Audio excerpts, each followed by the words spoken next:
Welcome to Puro Pinche Sports. I'm your host, Jose Garza. And sorry for the late notice. We've just been chit chatting and having a good time. You know, with some of us, we haven't seen each other in a while. Right, Jeff? We haven't seen each Hmm. other in a minute, bro. We missed you. It's been a long time. There you Good go. minute. But overall, man, we've been catching up, having good talks here and there. Me and James are just telling everybody how fat we are, and how our bones shake every time we take a step.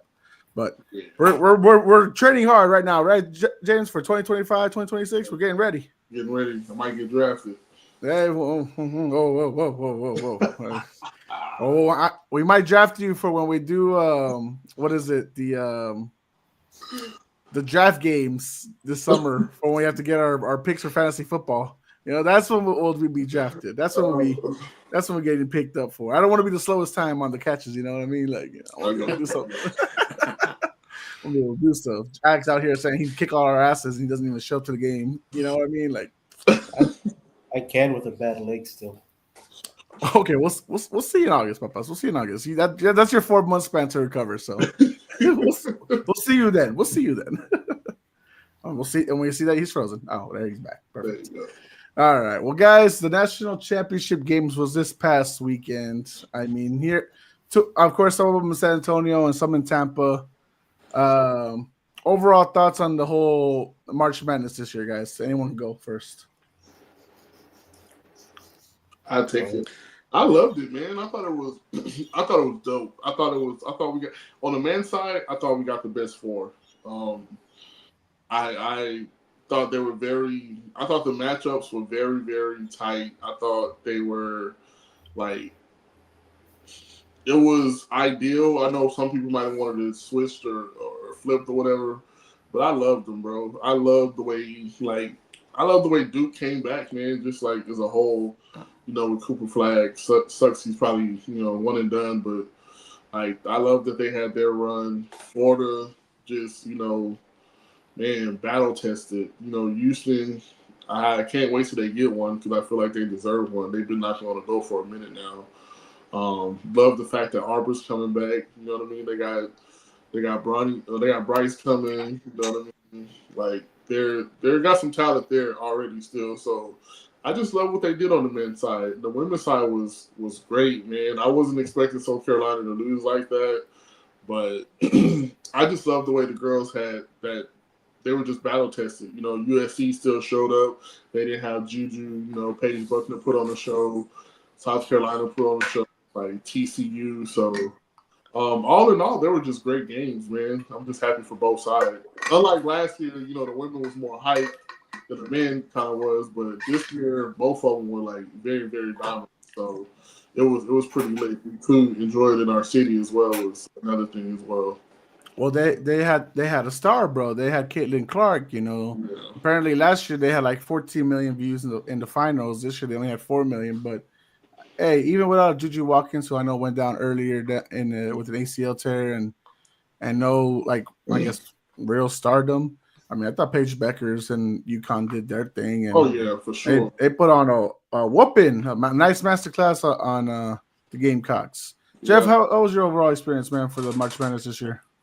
No, it was fun, and I think since it was in San Antonio, yeah, you couldn't escape it, right? You have to be involved, and then I work over here in Houston, and my buddy goes, he graduated from U of H, so I've been following U of H for the past couple of years, right? Last year they had an injury, guy I think they were out in Sweet 16. They made a Final Four in 2021, and it looked like it was their time to do it, right? After they beat Duke. I thought for sure, like, oh yeah, they're gonna handle Florida, and it was just the reverse, right? They got the lead, and Houston played better when they were down, and it was exciting, right? It was like I said, 4 number 1s. They said with the new NIL deals and stuff, it's gonna be more of that, more of the number 1 teams advancing in, 1 year. You never know, but we'll see. But yeah, those final games, there was a lot of good games throughout the tournament, but yeah, those final games, they were all close. They were competitive, and it was a defensive battle. I listening today to like sports radio, they were like, oh, that wasn't that great of a game. It's only good because it was a championship because it was a defensive battle, right? And a lot of people don't like to watch defensive battles in basketball, but us for San Antonio, that's our stuff, and we love that. You're so used to 3-point games nowadays, Jeff. That's Yeah. how it is.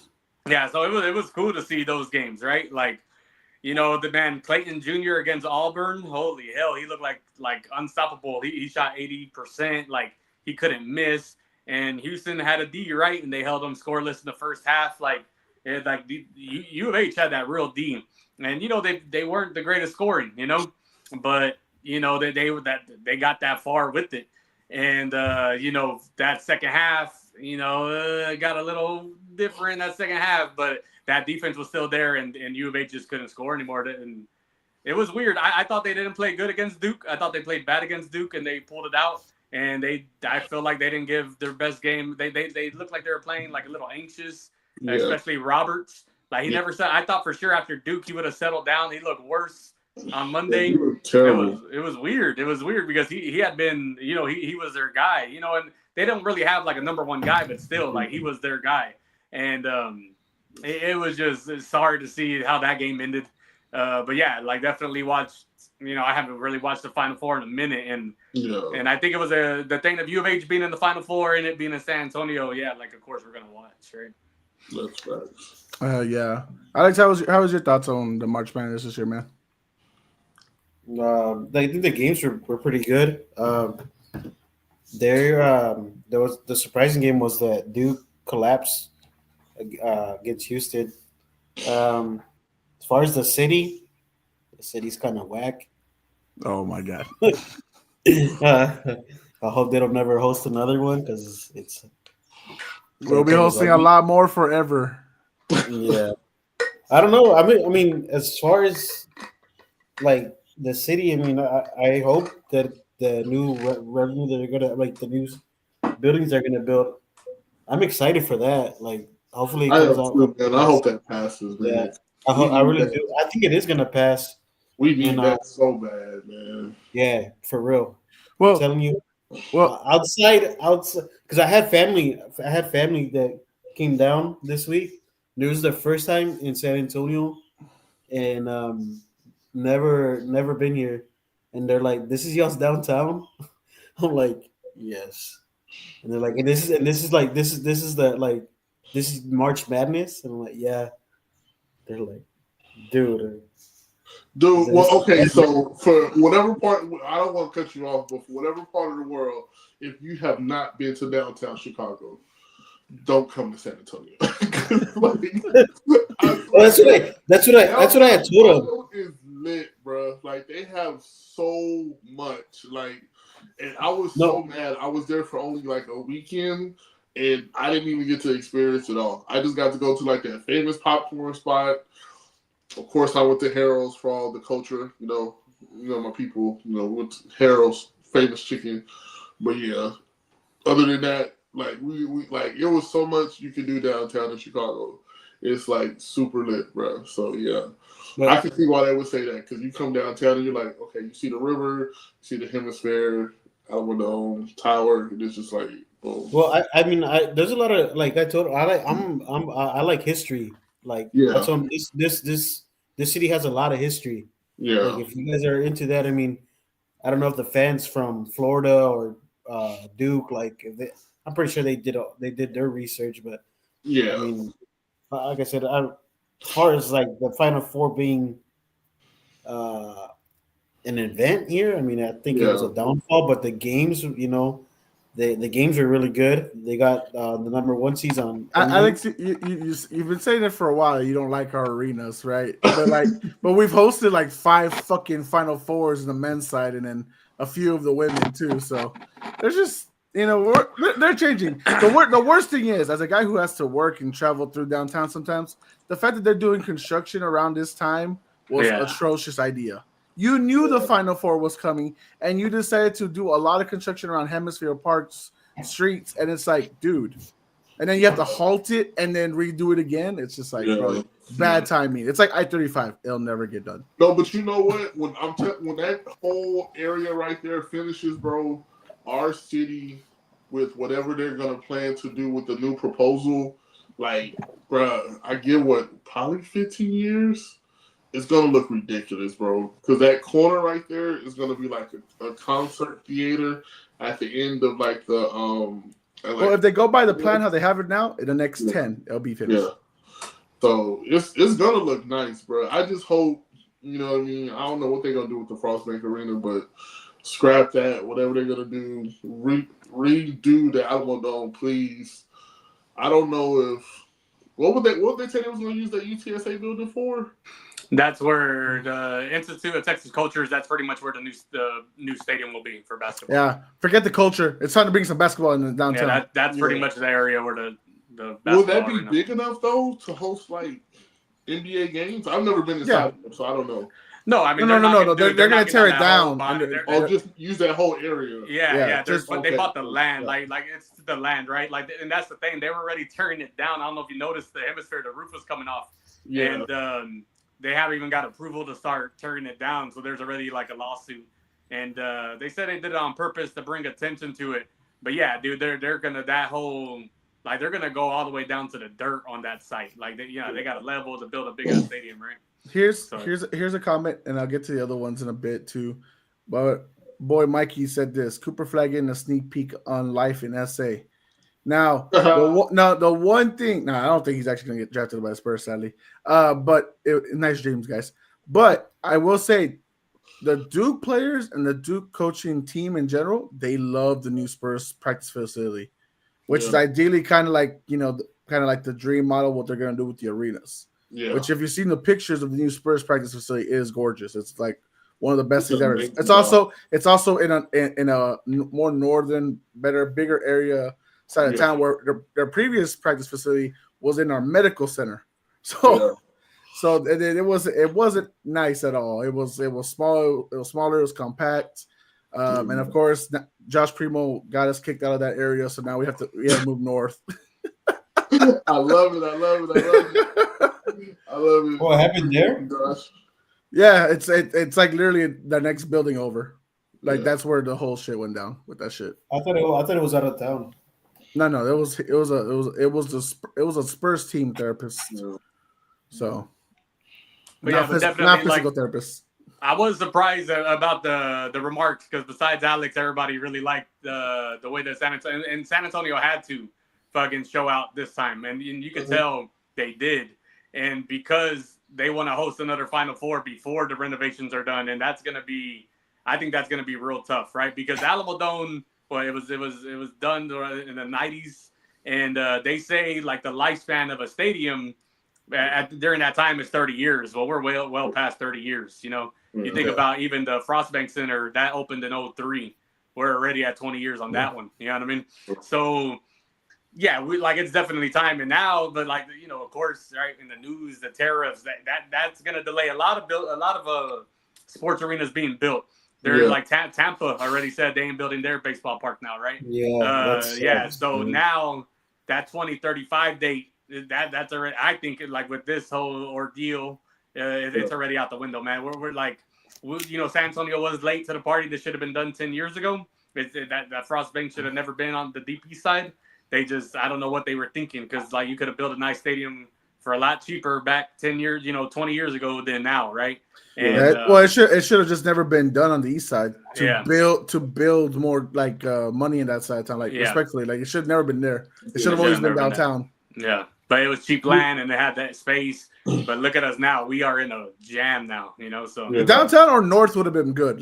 If you had built it north side to where even our Toyota field where we have for our soccer team, or even where we have our practice facility at La Cantera now, any of those areas would have been perfect. But choosing the east side, that Toyota field would have been perfect for an arena. That would have been really, really perfect.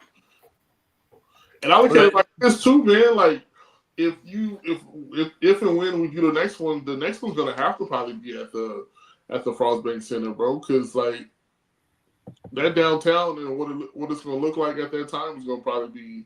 Oh, we're not. The Final Four will never touch a basketball arena. They'll keep going to the Alamo Dome, but it won't have the best presence of you, right? The eye, that will get it there. But I did want to ask, and it's not really a big deal yet or whatever, but I heard earlier today, and maybe it's been something that's been around for a minute. The Bengals are actually up to leave their stadium and basically Cincinnati at the end of the year. of this upcoming year, supposedly. And they had I don't know if they've renewed their contract and stuff like that. I have to do a little more research, but what would y'all be down to hearing about Cincinnati going to a different city? And it's a random topic. I just wanted to ask y'all about it. And like San Antonio being one of the cities that doesn't have a football team, that obviously could be an option. But I've also heard them merging with Chicago Bears to build the arena there too. Yeah, so I was about to tell you. Yeah, it's a big topic right now over there in Chicago. So you saying merge both football teams? Both football teams the same way. The Chargers and Rams and the Giants and the Jets. Yeah, the Cincinnati Bengals would be the Chicago Bengals. Yeah, they wouldn't be opposed to moving to Chicago because they're getting a new stadium in Arlington Heights, or it's still up to debate if they're gonna redo the Soldier Field. I want them to, but I don't think they are. I think they're moving to Arlington Heights. I heard the reason that they're even considering it, Alex, was because the taxpayers voted no, that they didn't want to pay for the new arena in Arlington Heights. Because they don't want them to leave downtown. How far is Arlington Heights from Chicago? No traffic, probably like 20 to maybe 30 minutes north. 20 minutes. So like a trip to San Marcos for some of us. Okay. Okay. Yeah, I can understand that. I can understand that if it would feel far. If that were possible to pull off in all like actuality, I would fucking love that. You'd love the Bears to go to Chicago? No. I'm saying the Bengals? I would love for the Bengals to come to San Antonio. Like, okay. Like, I mean, them merging together would be kind of crazy to think about, but I think that would instantly make them a powerhouse. Like, I think so. Collectively, with the amount of talent you're putting together. But they'll be like the Chargers. They'll have no fans in Chicago. Yeah. They will. That's like the problem. It's like all Chicago loves the Bears. Like, there's not like they would never like convert to the Bengals because Bengals ownership. Well, Cincinnati's not that far from Chicago, but there's not a lot of Bengals fans in Chicago. I don't think Bengals fans travel like that. No, there's more Bear fans in Cincinnati. That's what I'm saying. Yeah, but I look at it like for what it could be, that would be great. I think so, but of course you got to worry about the great white sniper in him. You know, kicking it to the curve. You know, Jerry Jones don't break out that pocketbook. So, yeah, the Bengals couldn't afford to pay him off to be approving for San Antonio. Yeah, so, but I mean, it's just, it's one of those things. It's good to get excited about. The thought of it would be dope, but there's rumors of that or what? Yeah, the Bengals their lease is up in their stadium, and so they might consider leaving Cincinnati. Wow, that'd be awesome. But what other places could they go outside of those two, like outside of Chicago? I mean, ready now places they can go to Sweet Home Alabama.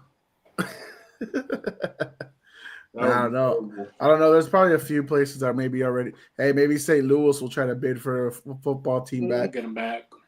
That'd be dope. Because if you look like at the UFL/XFL, the St. Louis Battlehawks, they get the most attendance out of all the teams. So they're missing football.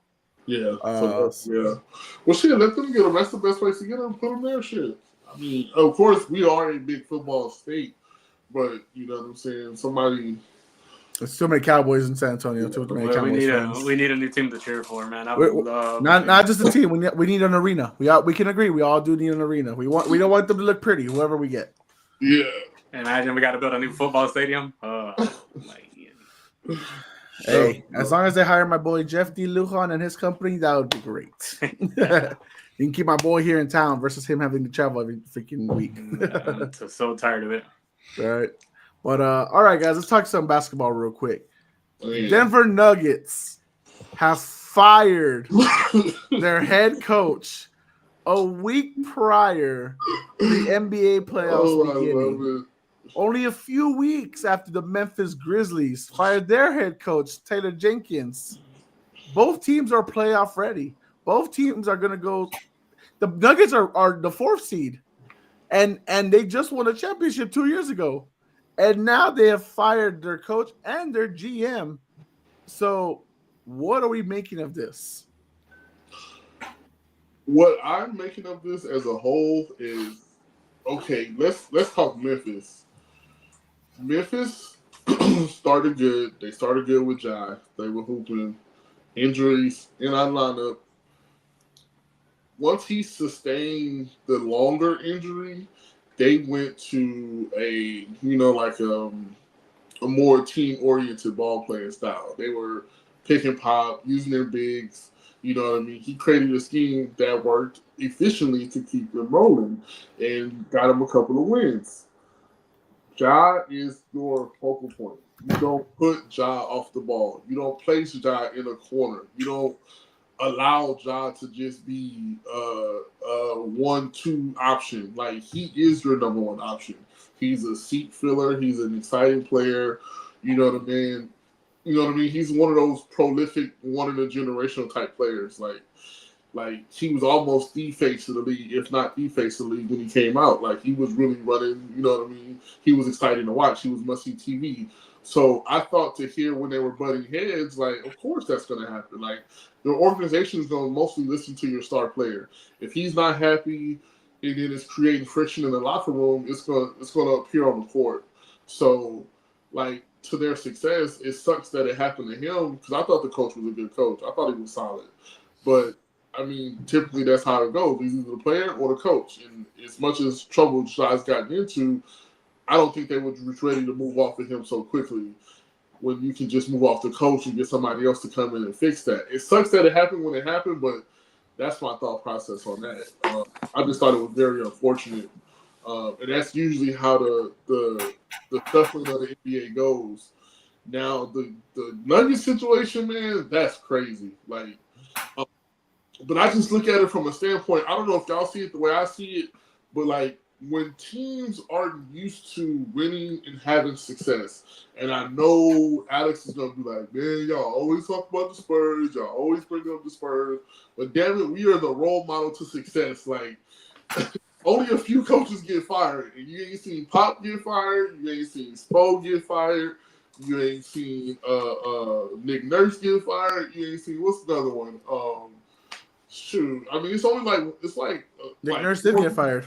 Wrong. Well, I mean, but he still won. You know what I'm saying? But like, he won, but he did get fired. But it's just like it's very few coaches that don't move, like, or them having been on the hot seat doesn't really move the needle too much, like, because they sustain excellence. You know what I mean? They win. They figure it out. They stay relevant. They stay with the times. Although we haven't won much, so Pop he has legacy to stand on. So it's just like, I look at the Nuggets as one of those very exciting teams. Jokic is very exciting. But, dude, when you're not building around him and not keeping it fresh, like, the numbers he's putting up this, like, last month and a half is ridiculous, bro. It's to still be losing with these astronomical triple-doubles is wild. It's just like the rest of the team got complacent. And I thought they let go of a few pieces that they should have kept. And now it's showing. So, like, for me, it's like damn, you know what I mean? It sucks. Jeff, they I have to correct myself. They fired Mike Malone, the Nuggets did, but they didn't fire the GM. But they're saying that they're not going to extend him, which basically means as soon as the season's done, his contract's up. But rumors was also had it that the tension between the GM, who decided to move off KCP and Bruce Brown, two key role players coming off the bench, or not even the bench. KCP was a starter. Two key role players that were from the championship team. They lost a lot of debt, and they moved on to like younger guys like Christian Brown. And I don't know, man. I mean, I guess they decided both of them were the owner decided both of them were lost causes, but at the end of the day, dude, you had a guy that really 2 losing seasons, Jeff, with the Nuggets, with Mike Malone, 2 losing seasons, and that was early on. Ever since, playoff team, and I don't get it, Jeff. You talk to me, man. No, yeah, I need to hear what the reasoning was, because who does that, right? Like, I don't ever remember coaches getting fired that like are in the playoffs and especially high seeds, and they're fine. I've never seen this before, so I don't know if it's like a new trend or what's going on. The only thing I can think of at Denver, I don't know. You know, I know Murray's hurt, right, and he's going to be hurt for a little bit now. Yeah. Maybe maybe something happened there where like I don't know, like they're blaming Mike on Murray getting hurt for an extended period of time. Maybe there was a decision made. I don't know, but I can't wait to hear what it was because you're pretty much just giving up on the season, right? Like you're about to make the playoffs without like who's the head coach like that? Like what is the head coach like that? They're just gonna go with an intern coach for the playoffs. What's the assistant like? The assistant coach can't even change the philosophy. It's next week. It's too late. Yeah, you got to go with what you got. So you would think like any other team, you would give them the playoff run, and then if you really do want to let go, you part after the season. I don't know. Maybe we'll hear something that happened later that make this make sense, but I don't know. I don't like the firings for both. The Memphis or Denver. Alex, what are your thoughts, man? That's dumb. James brought up the Coke Pop thing, and Malone. He you could say he nearly outcoached Pop in one of his early seasons in Denver. Yeah, I would say that was the year before we lost Derek White to the Celtics. Are you talking about pandemic bubble when they played each other? No. This was playoffs. This was. I think this was pre-pandemic. Was it the last year we went to the playoffs? Is that what you're talking about? Probably was because I think it was right before we lost Derek White to the Celtics.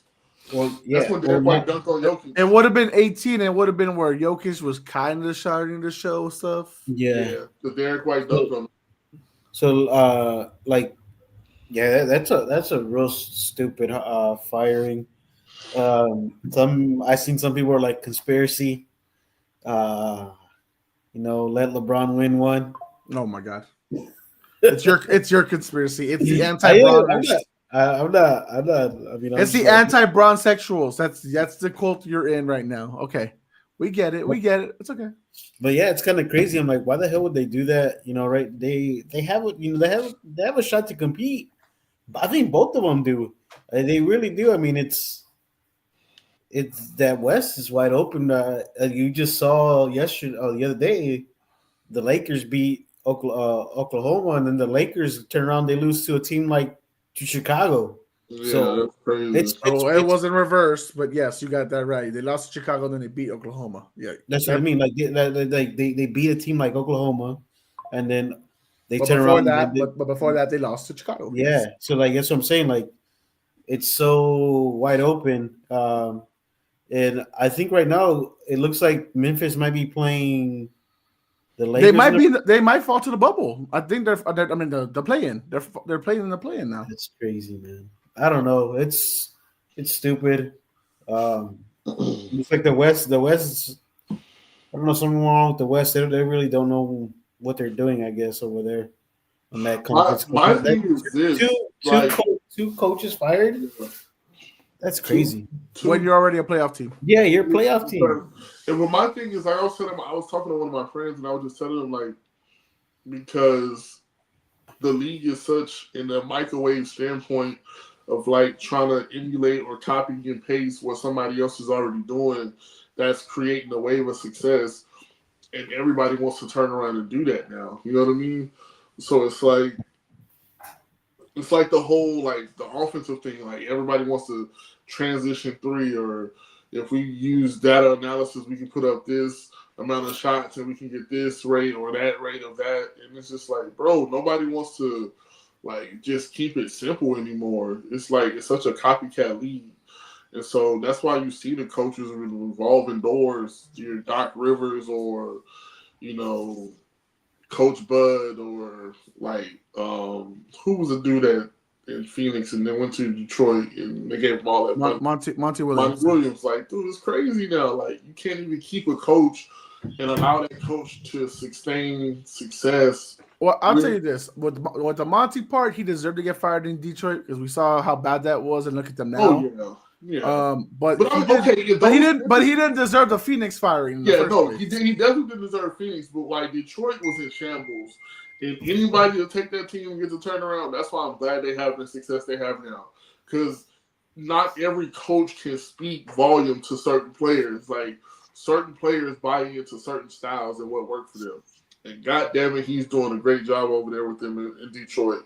So that's good for the culture. That's good for the city. The whole state needs that. You know what I'm saying? Detroit been down for a very, very long time. So it's good to see the rise of those teams. Like, I'm happy with the success of Orlando. Like, it's good to see stuff like that. So it's just like, you know, certain teams just need that fire put back in them. And, you know, like, but it just sucks to see coaches get treated like that, bro. Like, because, like I said, not all players buy into coaches. So, you know, when you get the right one, you see that turnaround. I wasn't a fan, but hey, if Pop retires, that head coaching pool just got a lot bigger for us. We got Taylor Jenkins and Mike Malone out there ready to hire. I'm just saying. We're just saying. Hey, just Spurs might get a gem out of this. Hey, I just want my girl to come back. I don't care what nobody say. Becky Hammond. I mean, if she's available, please hire her on the spot.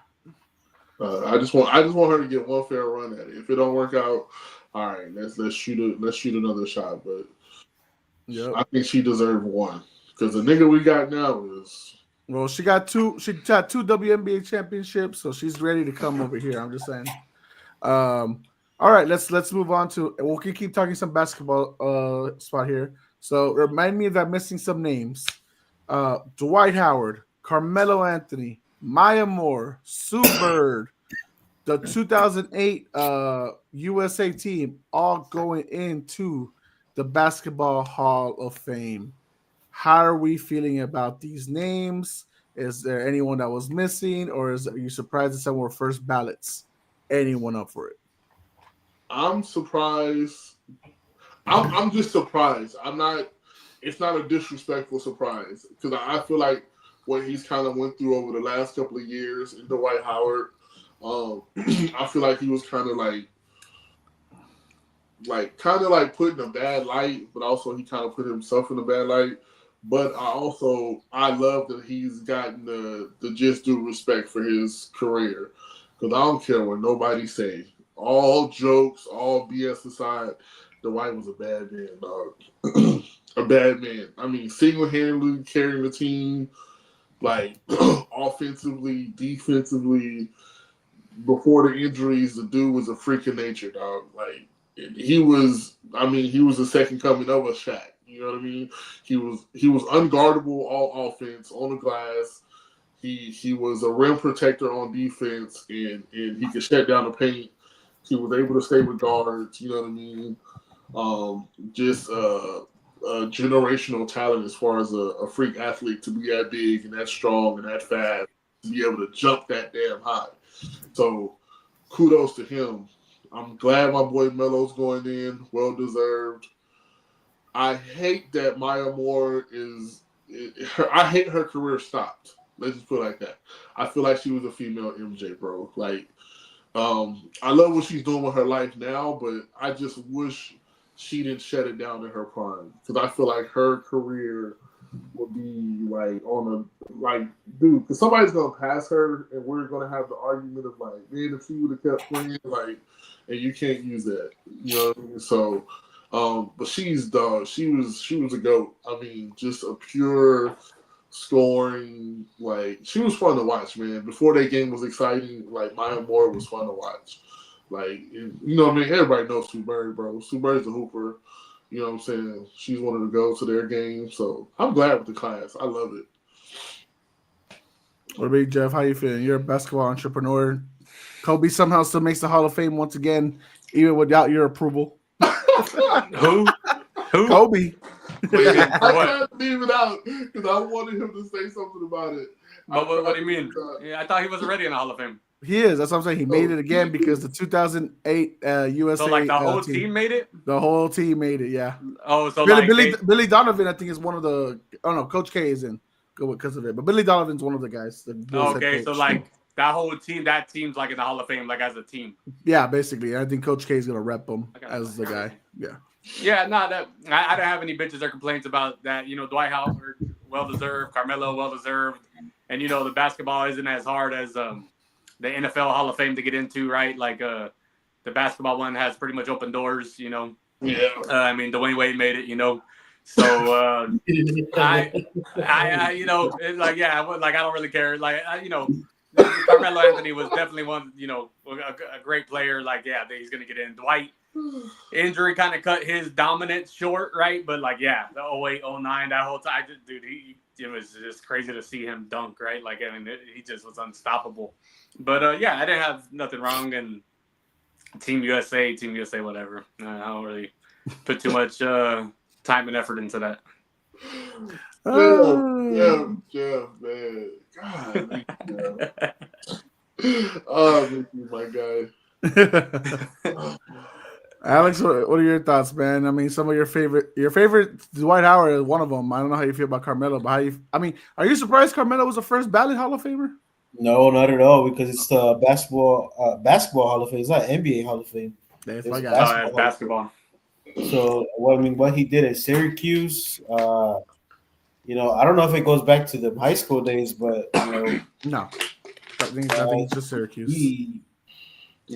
What he did for the game of basketball is different. Dwight Howard, yeah, I'm a big Dwight Howard fan too, and Dwight Howard is what we hope Wemby could be in the post, be dominant, be one of the big guys. You know, being for real, like he's not lying. Yeah, like that's what we're hoping for Wemby to be in the post. Like there hasn't been a Dwight Howard since that 08, 09 season. Somebody that could somebody that's physically like stronger than everybody. Yeah, and do his thing. You know, has gotten away from it, but yeah, I think they're all well deserved. Billy Donovan, he got in because you know what he did in Florida with Joakim Noah, Al Horford, Corey Brewer, and them boys. So, bro, that team was like, bro. Dang. But I'm like Jeff too. I mean, I really don't. Jeff is pretty much ready. You know, it's open door policy for the basketball. Yeah. So. No, man, it was good. I'm happy for the guys. I thought it was right picks. Well. Oh. Damn, Jeff. No, yeah, those guys deserve it. They're cool. Hey, do you guys think Gilbert Arenas deserves to be in? No. The way he be talking, man, he was good, but like I don't think he deserves to be. Well, brother, anyone that played for the Washington Bullets, Wizards, and all that shit think they're fucking badasses. John Wall's gonna come out and be like, I deserve it too. You're not first ballot if you do go in. You're like, ballot number 85, way past your timing. Like I feel like if Gilbert would have maximized his career, he would have deserved to go in. But it was cut too short. Like once he got traded, I mean, like he was dead. It was like he couldn't go no more. And I mean, he kind of talked about it on the pivot, like he had issues and mental things going on. But yeah, no, I don't think he deserves it. I don't. Did you see that whenever he was talking about that? His name's Sweat or Sweet. What's that guy's name? From Detroit. The big the Draymond Green of the team. Oh yeah. Yeah, I guess he was talking shit about him. And Bass was like, "What does he really do?" Or talking about him. And I guess they went to an event and he met him there and he ran up on them. Yeah. It's like he was scared. He was ready to he was looking back and forth where to run. Like, Mama. Yeah, but Gilbert Arenas, I think his claim to fame was playing LeBron every year in the first round, right? Being the 8th seed. And when you're in the Eastern Conference, especially at that time, and you're consecutively the 8th seed, I mean, come on, dude. Like, No, with a negative record, Jeff. We got to get it right. With a negative record. That's the Eastern Conference, like. Yeah, and the thing about it was, like, I mean, I think his true claim to fame was his game versus Kobe, where he kind of, he was going shot for shot with Kobe. I think he dropped 60. I want to say he dropped 60 or 50 or something like that. 62. So, I mean, that was his crowning moment. But as I said, if his career was probably a little bit longer, had a little bit more success, yeah, you can put him in there. But dude, I don't think he did enough. I don't think you did enough in the game to go into the hall like that. Yeah, because once he got injured or whatever it was with him, he never got close to what he used to be. Yeah, I remember watching him. I would honestly consider Kenyon Martin going into the hall before Gilbert Arenas. Oh yeah, he had a lot more success. He had a much stabilized career. His Nets career, his Denver career, like he actually put in the work. But I don't even think he'll get in. You know what I mean? Yeah. So. Yeah, he was in a couple of finals, right, with the Nets. Mm-hmm. All three of them. Yeah, I like Kenyon Martin. So he actually might be the only one on the panel to get in because he might go in with Golden State whenever they go in. So, so that's that. But yeah. Nah, that's cool. But all right, fellas. Well, that's the Hall of Fame, guys. Obviously, we did our mock draft a few weeks ago. Jeff, I know you weren't able to hop on that day. Actually, before we get into it, let me get into the comments. I feel like I've ignored the guys. Let me shut them out. Let me shut them out before we go into some football. Milton, Puro Pinche Sports on a Tuesday night. No place I'd rather be other than maybe home. Stay safe out there, Milton. He says, love the channel, so I appreciate you, brother. Bringing back some old conversation. There is a lot of historic buildings that I appreciate downtown. I do appreciate some of the historic stuff. I mean, as growing up and stuff, but I do feel like it's been overshadowed by a lot of like unnecessary like builds in downtown. So hopefully whatever changes they do make in the next 10, 15 years, it is changing for us, like for the whole city of San Antonio. That'd be great. And Jeff, I'm going back to what I told you in the text. The picture you sent me, it feels like they'd have to knock down the Alamo Dome to build what that thing is. Yeah, to make it looking more like a rectangle, like because it looked like they just put like a canopy over the Alamo Dome. That's what it looks more like the whole Miami thing, like how Miami football feels. I felt like they grabbed the fucking top of the damn you're like the Hard Rock Stadium and they just put it on top of it, like that could be cosmetic, right? They just make somehow build that up. Just but we need that, right? Like we have the. Yeah, I went to LA, right? And I went to the crypto. Is it still the crypto center? I don't even know what it is. But yeah, like you go, you got the crypto center, and like, dude, like you walk out the door of the crypto, and there's like this bar, right? And it's like, say, like 4 yard high. I mean, it's you go in there and like, so you can go, like, say if you don't go to the game, you just go to that bar and watch the game. You got restaurants, you got the hotels right there. That's one thing we do got with. They build that walk over the highway, which we already have. We do have the hotels, and that's what a lot of people like, is all the hotels right there. We're just missing the big ass bar and the state, like just all of it to be right there. What are you talking about? Where's that at? In LA. Oh, okay. I think you're talking about here. I'm like, what the fuck? No, that's what we're missing. We're missing that, right? We need a true Vegas strip here. Because where do you what bar you go to after the Alamo Dome, right? They were going back to the festival and stuff. Oh, you gotta go on the other side. Yeah, you have to go all the way. No, you gotta be like me and Boris Dio after the championship celebration in 2014. We went to Hofbräu. Oh wait, they closed that down. Yeah. Bro, after the celebration, he went to Hofbräu. Me and the guys were sitting inside. He and his crew were sitting outside. And the motherfucker came in like, oh, fucking chiflado. He was like, oh, hey, I'm having a good time, guys. I was like, probably not the right time to ask for a photo right now. He's a little tipsy, you know what I mean? He might grab my ass thinking he's grabbing my girl's ass or something like that. I don't know. French people, right? Anyways, Mike Malone firing was ridiculous. What up, Cody? Yep, it absolutely was. We agree on that. Mm-hmm. Wasn't there just another recent super weird firing? Yep, that was Coach Jenkins with the Memphis Grizzlies. Howard deserved it more than Melo, if we're being honest. I don't want to take away what Melo did overall with Syracuse, with the national team. Like, there's like if we want to say overall achievements, I guess you can say yes, Dwight Howard did do more than Melo, but I don't think Melo is unworthy of the first ballot. Yeah, he's not unworthy, but if you look at credentials and what Dwight did with that, with his run with Orlando versus Melo's, I guess you would say Denver, New York stint, because all that other shit is that Lakers, Portland, Houston, Atlanta shit is trash. You put prime for prime, the ultimate defense versus the ultimate offense. That would be a fun matchup to watch.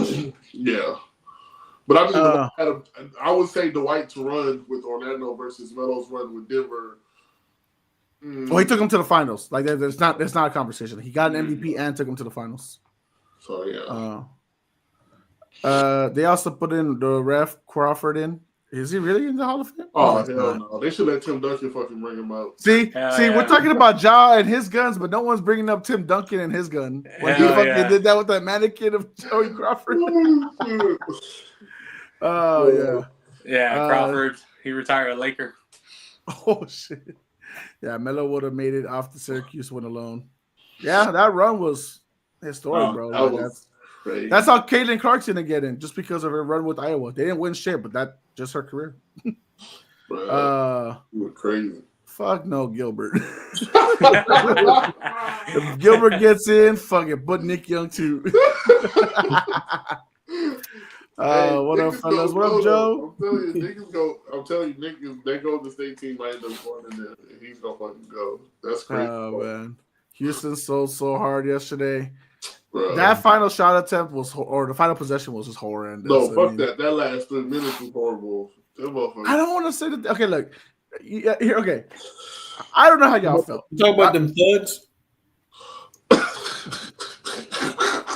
No. You know what? The great defense. No one had ever been able to stop Hakeem Olajuwon until he met San Antonio security on fucking Saturday night. Yeah. They didn't know who the hell he was. I didn't let that man in at all, and I was like, he's a legend. He's a Hall of Famer. In my opinion, he's a top 10 player all time. Like, how do you not know who Hakeem Olajuwon? First of all, how did he not get a credential to get on the floor? Regardless, I mean, I get it, right? Like San Antonio. Yeah, U of H got to take care of him, right? U of H should have taken care of him, giving him like the credential. Like, hey man, this guy gets the ultimate pass. He's our legend from our school. He's a legend for the city of Houston. Like, let him in.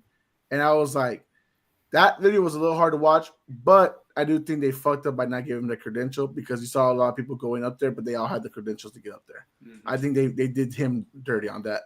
I can't blame security, because sadly, sources, I'm going to say sources, people I know, they were told, like, you better be fucking not letting people in that shit or else you're going to get fired. So I feel for the guy who is obviously now a target for a lot of people online. So anyways, what I was going to say was, I mean, Houston did choke for 3 minutes yesterday, but if you look at freaking Saturday, Duke did the same thing. So they could have been a chance, Houston could have done something yesterday to overcome that, but it is what it is, man. You call that defense, though? Huh? You call that defense? On yesterday? Oh, they were hacking the fuck out of everybody. I mean, I didn't want to say nothing. Did you see they called like 20? They overall came up. They called 26 fouls in the second half. In the first half, they only called 4. Yeah, no, but see, that's what I'm like. I'm not a skeptic. I don't want to put it on, being fishy. But I feel like Houston had a good enough pull to where it was kind of like, let's rein it in, let's keep it close. And the whistle started blowing. They started blowing in Florida's favor. But I still think that's no excuse for the crumble of Houston's offense. Like, early in the game, it was drive, kick, penetrate, create second chance opportunities. They was on the rebounds. They were doing all the little things with the intangibles. Because even when they started the game off, Florida had like a little run, but Samson was like, we've been down before. This has been our whole season. We're going to get back in the game. This is a championship. Once we settle in, we're going to be fine. And you saw that out of Houston. That's why I'm saying that final 3 minutes, everything that they did right in the first half and even the beginning of the second, they just lost focus up. They started playing one-on-one basketball, dribbling, creating turnovers, unnecessary fouls. You know what I mean? They wasn't playing the pick and roll properly. So it was just a lot of little, I think I call those like the intangibles of a basketball game. Things that you don't have to be great at, that you should just be doing automatically because it comes with hustle and heart. Like, when you get tired, all that stuff goes out the window. You start playing lazy. You don't move your feet. You start reaching. You start jumping for no reason. Like, it's just little stuff, bro. And Florida just cleaned up their game, and they finished strong. So it's just on Houston. And Houston they even gave themselves a chance. They played defense, got the ball back, and they still didn't get the right shot off. So it's just like, bro, come on. You can only be mad at yourself.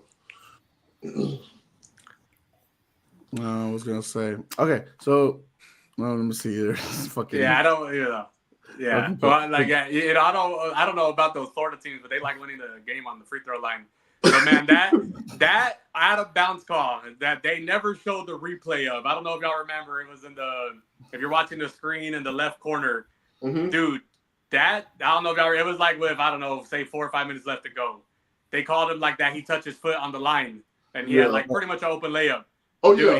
He didn't even have the ball yet, and like he caught the ball way inside the key.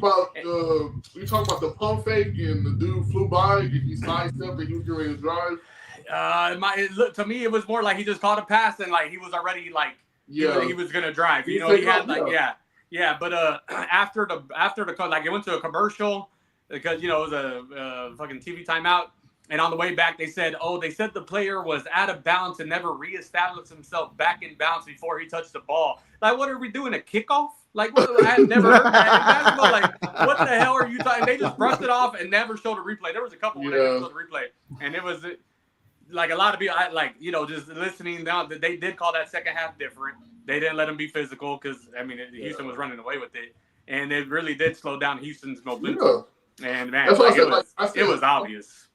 I'm telling you that if you go back and rewatch that game, bro, I promise you, it has to be around that 3-minute mark where that shit just went completely stale. Like, it was like turnover, foul, turnover. That's why I told Trey. When we were watching the game, it's like about betting. I'm like, I'm not gonna bet against these criminals because they're fouling the fuck out of them. I'm like, there's no Florida has no chance. Only way they're playing, but then they start calling evenly, and then they start calling the fouls, and then Florida has a chance. Yeah, man.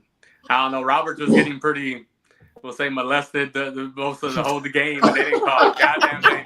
And that's why Roberts was pretty frustrated. They were like him dunking. They were not giving him any love, dog. No he was space, bro. He was no getting space messed whatsoever. Up. And then it was, but I felt like the just. I don't know, bro. It felt like that ref had put a bid on Duke and he lost it when the Houston won on Saturday. Yeah. He's like, this is payback. Bro, yeah, I don't never know the motives, right? Maybe the money was on Houston after they beat Duke.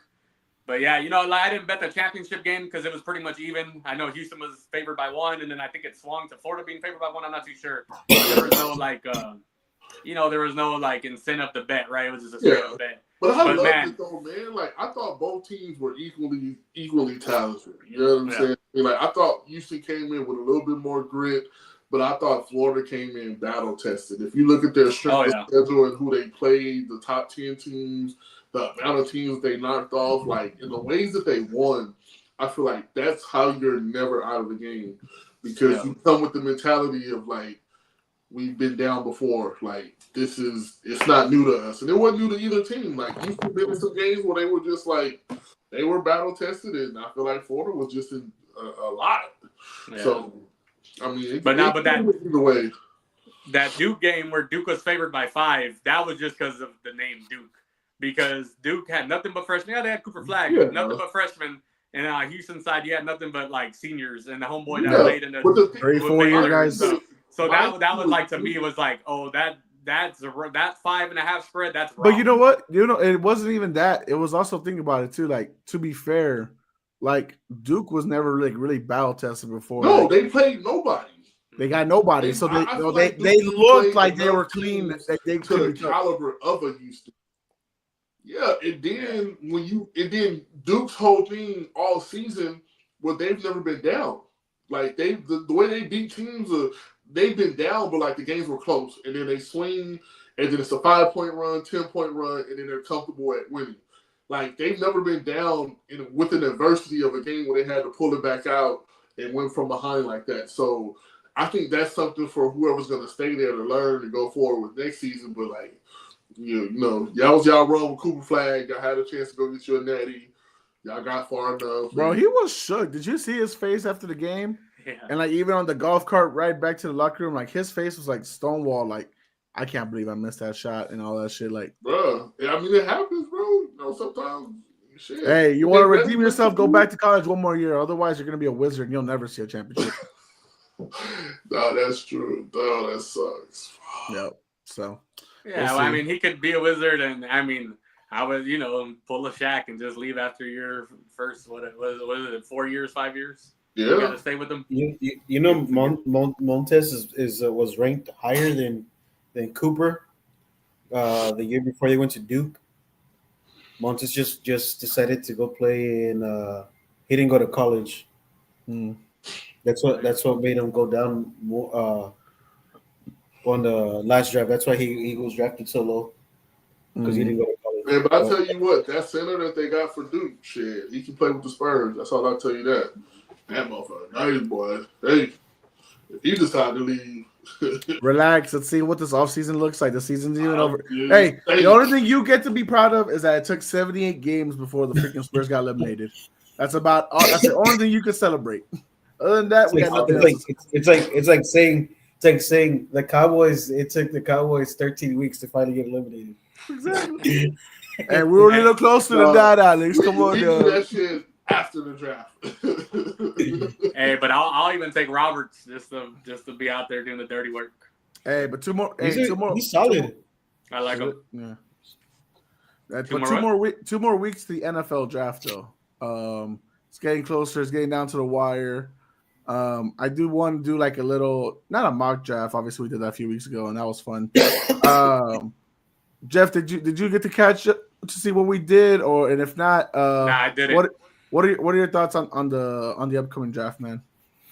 Man, I'm not a big draft person. I don't get excited for the draft unless like a couple of big names. I'm not a big draft day guy. I don't get crazy. I don't know what it is. You're unhappy. In football, one guy ain't gonna make a difference, right? Make a little difference, but I just feel like football just is so much different than like the NBA, right? Where one guy, help your team. Wait. So if in the sport, which draft do you like? You prefer the basketball style draft versus the NFL?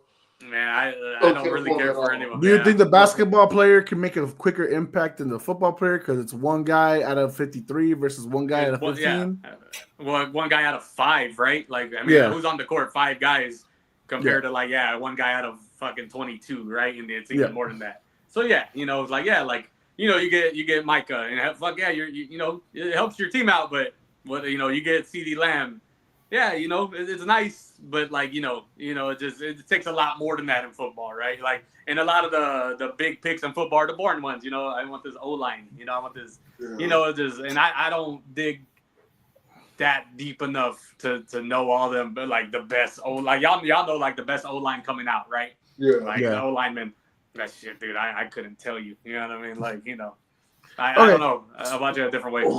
So this year, are you gonna be more Cowboys fan or Steelers fan? AKA Rodgers. I want to know what you're gonna be more of this year. I don't know what's taking so long. I would like to see Rodgers as a Steeler. It would be fun. Hey, Jeff, if Justin Fields takes the Jets to the playoffs, I'm sorry, Aaron Rodgers has to kick rocks. Yeah, well, let's wait till that happens. Justin Fields taking them. Does that knock Aaron Rodgers out the top 10 of all time? No. He been gone. Y'all already got him out of the top. No. I have him as a top 10 quarterback all time. The boy with the long hair, Sunshine, he been gone. He been gone. This dude. He's at the end of his career. It's not pretty. Not all football players go out on top. That's crazy, bro. Are you saying he's leaving this world worse than Peyton Manning and his 9 touchdowns? We'll see. It wasn't pretty last year, but again, he was coming off that injury. It's gonna take, at that age, it's gonna take more than you're not gonna be hot from the beginning of the season. Dead ass. As soon as he signs, I know what James is gonna say, bro. He's gonna be throwing the DK Metcalf. You see that? Throw that pass to George Pickens, like, dude, not even. Like if you forgot who he had in New York. Jose, if he doesn't take the Steelers to the playoffs, it'll be the first time Mike Tomlin hasn't. What if he goes under 500 for the first time? Mike Tomlin with Aaron Rodgers. You gotta fire everybody. You gotta fire Mike Tomlin because now he's broken. Gotta let him go. If Mike Malone go after a championship, he can. Then so can fucking Mike Tomlin. Hey, that'd be crazy though. Hey Jeff, I'll be right there with you cheering for Aaron Rodgers if he get Mike Tomlin fired. Hey, so we can pick him up. If the Steelers end up being a top 10 draft pick, you gotta let them all go. You gotta trade TJ Watt. Oh damn. Like, what do y'all think it's taking so long to announce it? Aaron Rodgers is trying to milk this until he can reveal it tomorrow night on Pat McAfee's big night extravaganza. Oh, really? Tomorrow night? Maybe. Yeah, is it tomorrow night? Oh, really? Yeah. Nice. Wait, why? Why is it tomorrow night? Is it because of the WrestleMania or? No. He's just doing a thing live in Pittsburgh. Oh, really? I love it. Convenient, right? No way. I think it's Pittsburgh. I heard that LeBron's supposed to be on it. Oh my god! If LeBron's not playing tomorrow, he might be. Well, LeBron was recently. He did the Pat McAfee show recently. Yeah, but now he has to make fun of freaking Stephen A. some more. I've been watching a little bit of wrestling because I get bored. Yep, it's in Pittsburgh tomorrow. How convenient. Hey, Jose, who's that guy? His name is Michael Cole, right? Yeah. What about Michael Cole? Well, like they were talking about that Wednesday thing, and I thought that was for WrestleMania. But now that you talk about it, then Michael Cole said well, you might have LeBron James on there, and he's like, "Oh, shut up, Michael," or something like that. And I didn't catch that part, but that'd be funny. That it might be because they're supposed to have some big surprises or something like that. So imagine the Lakers are supposed to play tomorrow, and then fucking Bron shows up instead. No, I'm just kidding. Well, he's injured. Oh, they do play tomorrow. They play the Mavericks. Oh yeah, that's the what's the call game, right? The first time.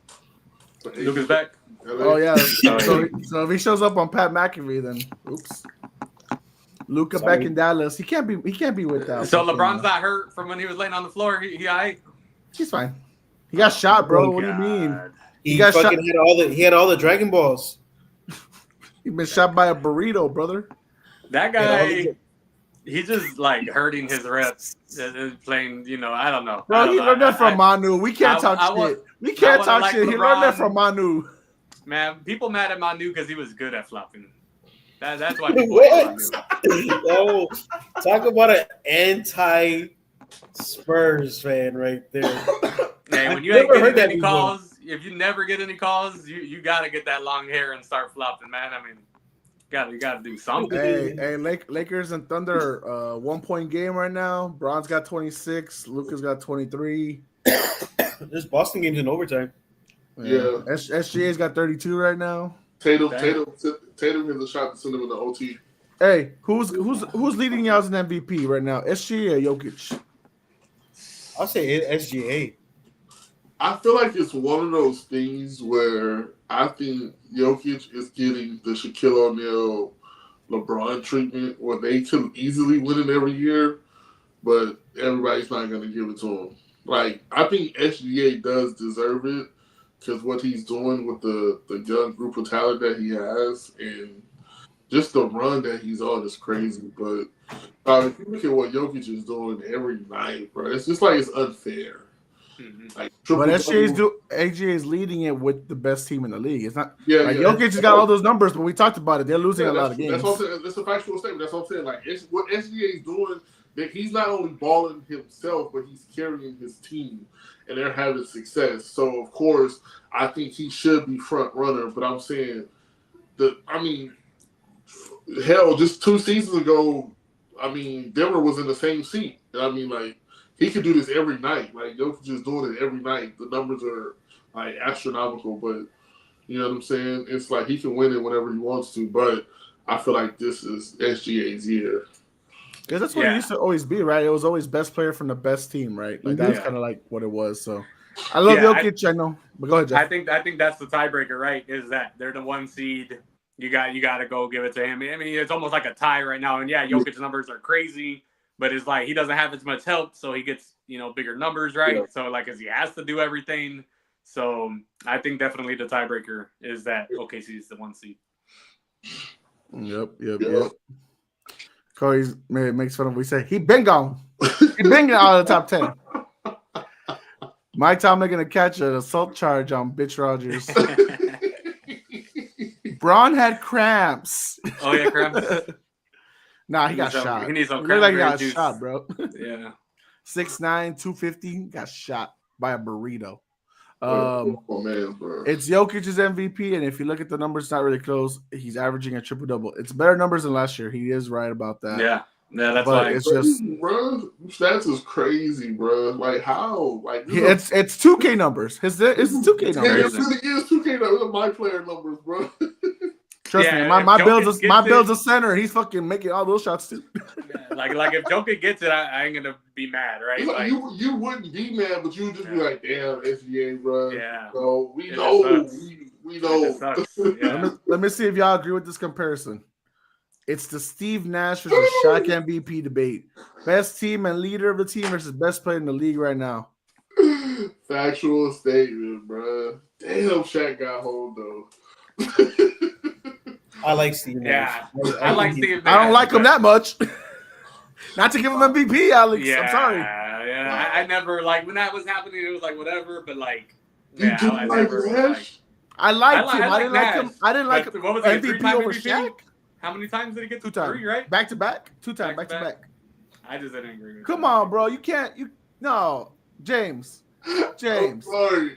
I love my point guards, bro. I love my point guards. I know you do. No, but come on. I said Shaq got hold. I said he got hold.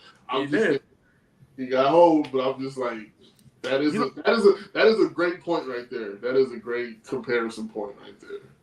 Damn. Bro. I guess it's like, who would you rather start a team with right now? Would you rather start with SGA or Jokic? And obviously, kind of Jokic, right? He's got the size and. Well, yeah, it's a river of guards to choose from. I mean, SGA is that bad, but if I can stand Jokic, just snag Luka. Yeah. Yeah, it's tough. Well, so going back to us, we were talking about earlier with the draft. In 2 weeks, we got the live draft watch along. I hope everyone can make it. If obviously, work and stuff can keep y'all busy. We will have the People's Debate guys on it as well, and everyone can fluctuate in and out when they need to. It's a 4-hour show. Here on the pod. We're gonna do it here on the pod. Oh no, nobody's house. No, we can't travel to Trey's house. It's too far, and he has 2 kids now. I'm not going to come to my house. I'm not driving to Pleasanton. Just because Jeff knows the quickest way to get there to meet the Colt doesn't mean we gotta fucking go there too. Hey, you see, take that lonely back road, dog. You couldn't get an HOA in San Antonio. You want to get an HOA in Pleasanton. All right, well, you stay there. James, take the back road.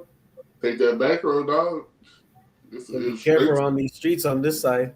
For what? Deer? Fucking No, because the airport next door to his fucking house is gonna crash down on your fucking car. No. I'm talking about all these cousin lovers around here. Oh, they're your neighbors. They ain't lying.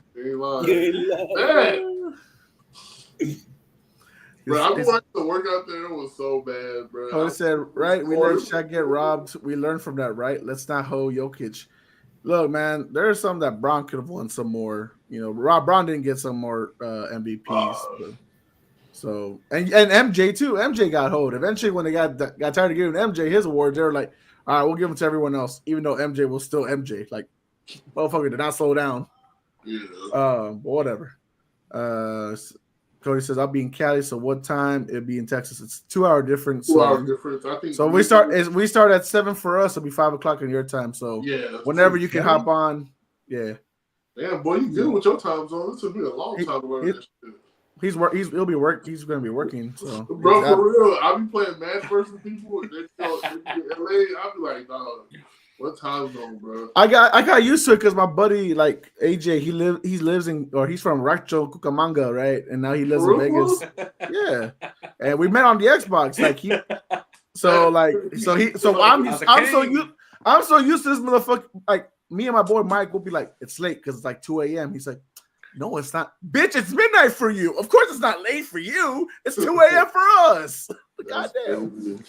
So I'm used to like knowing the time difference like that. Gotcha. So yeah, it'll be 5 o'clock, Cody, when we hop on. So whenever you get the chance, I don't know if you'll be off work by 5 and stuff like that. So Jeff, I don't know if you'll be traveling or you'll be there. It's on Thursday, huh? Yeah. Yeah, I think I'll be able to jump on at one point. Cool. And of course, we want Alex, the professor, to be able to tell us where we got wrong on stuff. I do want to build something so y'all can prep up for next week. Jeff, you don't have to, like you said, you don't do the draft, stuff like that. Mm-hmm. James, Alex, participate. Okay, you can Google names and just write them down, Jeff. Okay. So what I want us to do for fun, I want us to list off 1 through 32 where we think these players will go. Dang. And then we check them off. And whoever's got the most right, I guess we could bet like $20 each. Damn. Or $10, whatever. That's cheap, bro, because Alex gonna win. No, he's not. Sometimes he's wrong. No, fuck that. Like you try to protect Alex will be like, look, I don't want your money. I want your drinks. I never want nobody's money. But you pretty much try to like predict who's gonna get picked in what order. Yeah. And like whoever just gets most right, because I'll be honest, like we'll probably get the most right within like the top 15. Yeah. And then, but it's like the later ones that'll be tougher, and so if you get them right, cool. It's like a bingo, basically. What's up? Jose. Yeah, word on the street is that your team wants Campbell out of Alabama. Edge linebacker, left outside linebacker. Oh, okay. I was like, "Are you sure it's not the guy from LSU?" And number what draft number you guys said? Number 3, 4? 4. Yeah, he's climbing up a lot of boards. See, this is the thing. I like to pick players where they with my blood pressure. Where they should go, right? We need tackle. Where the team should pick. But then yet again, you get some of these fucking guys that are running the teams that can't even run a little league team. Jerry Jones. These teams, and they'll pick like a guy like Jerry Jones couldn't coach the Little Giants, bro. Like, you know what I mean? Like, you say like, oh, these guys are gonna go here, but then that's not right. That's not the right fit for the team. But they're still gonna fucking pick them. Well, no shit. You saw freaking Trey pick fucking McMillan in the fucking 2nd overall pick. Like he actually was that good of a receiver. Hey, I think there's guys that are gonna be picking. They're gonna be reaching. Remember, Bill Belichick fucking got Cole Strange, and that motherfucker was a day 3 pick, and he picked him in round 1. You know what's crazy is if what's his name? Because I know who the Bears want to get. It's already Ashton Jeanty. SG Jeanty. That's the pick. It's written in stone. If he don't go to Raiders, he's going to Chicago. You're saying he's going to Chicago. If he doesn't go to the Raiders. If he doesn't go to the Raiders. Yeah. So like, I don't think they should pick him, but I mean that's what they want to get. I think there's a lot of more valuable players. Like the running back class is so deep, dude. And I don't know, but I mean, and then when the Bears pick Jeanty, the Cowboys will pick McMillan. Just because he's a Longhorn, and Jerry's gonna try to sell tickets. We who did we sit? We sat down with somebody not too long ago. I forgot who it was. No, I was thinking Golden. Why am I saying that? I was like, that's Golden. There's 3 or 4 teams. There's 3 or 4 teams within the top 12 that want Jeanty. The Cowboys. I saw a Patriots fan put that shit up on TikTok and it pissed me the fuck off. It's like, we do not want Jeanty. That's the least fucking thing we need right now. Okay, can I ask y'all this though? Do y'all think his game was going to transfer to the NFL? I don't know, man. If it is, it ain't going to be right away. It's that whatever team he goes to in the first 10, most 8 or 9 of them don't have a good O line. So no, it won't. You're gonna need an O line with them. So at least for that first couple of years. Like Chicago will be the earliest one of that's a good spot. So that's what exactly was it because you remember during I think they played Penn State and Trey was talking highly of him, and I was like his game's not going to transfer good to the NFL because he plays in that Mountain West fucking conference. Yeah. And I was talking a lot of shit about him, and it's going to be hard for him to transfer, but it just depends the team that he goes to.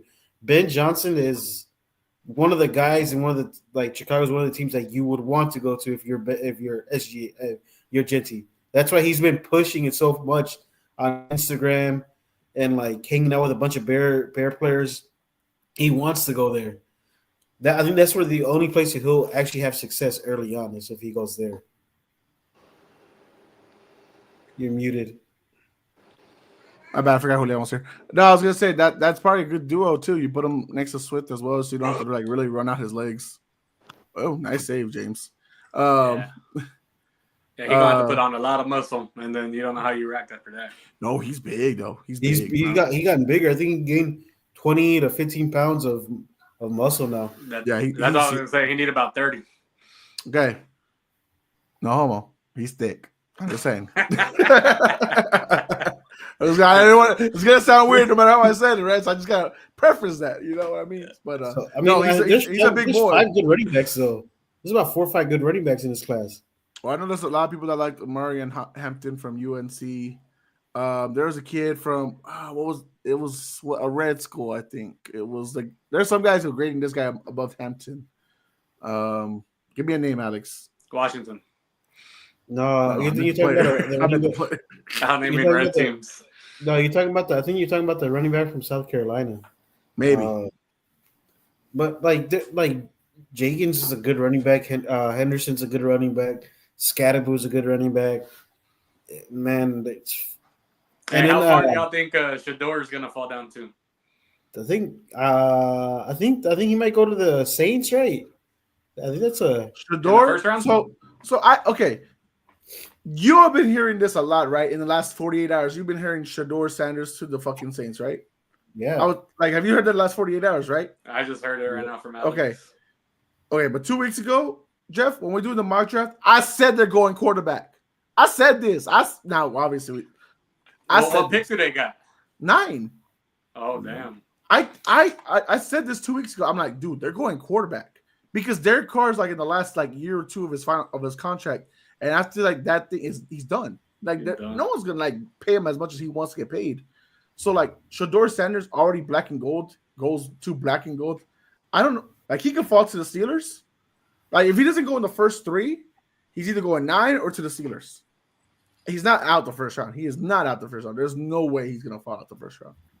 But I do think I said it 2 weeks ago. They're going quarterback, and he's right there if the Giants and Browns pass on him.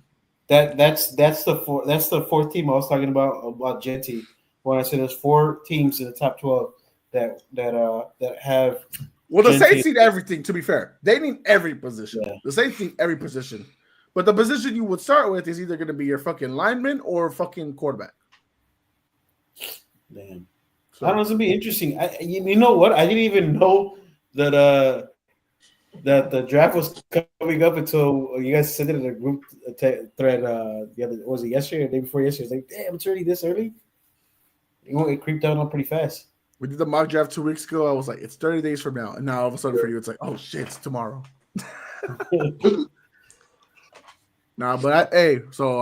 boy Aaron Rodgers might announce tomorrow he's a Steeler. He might sign the contract there on the thing, but James, didn't I say it, bro? Didn't I say Saints would get quarterback in the mock draft?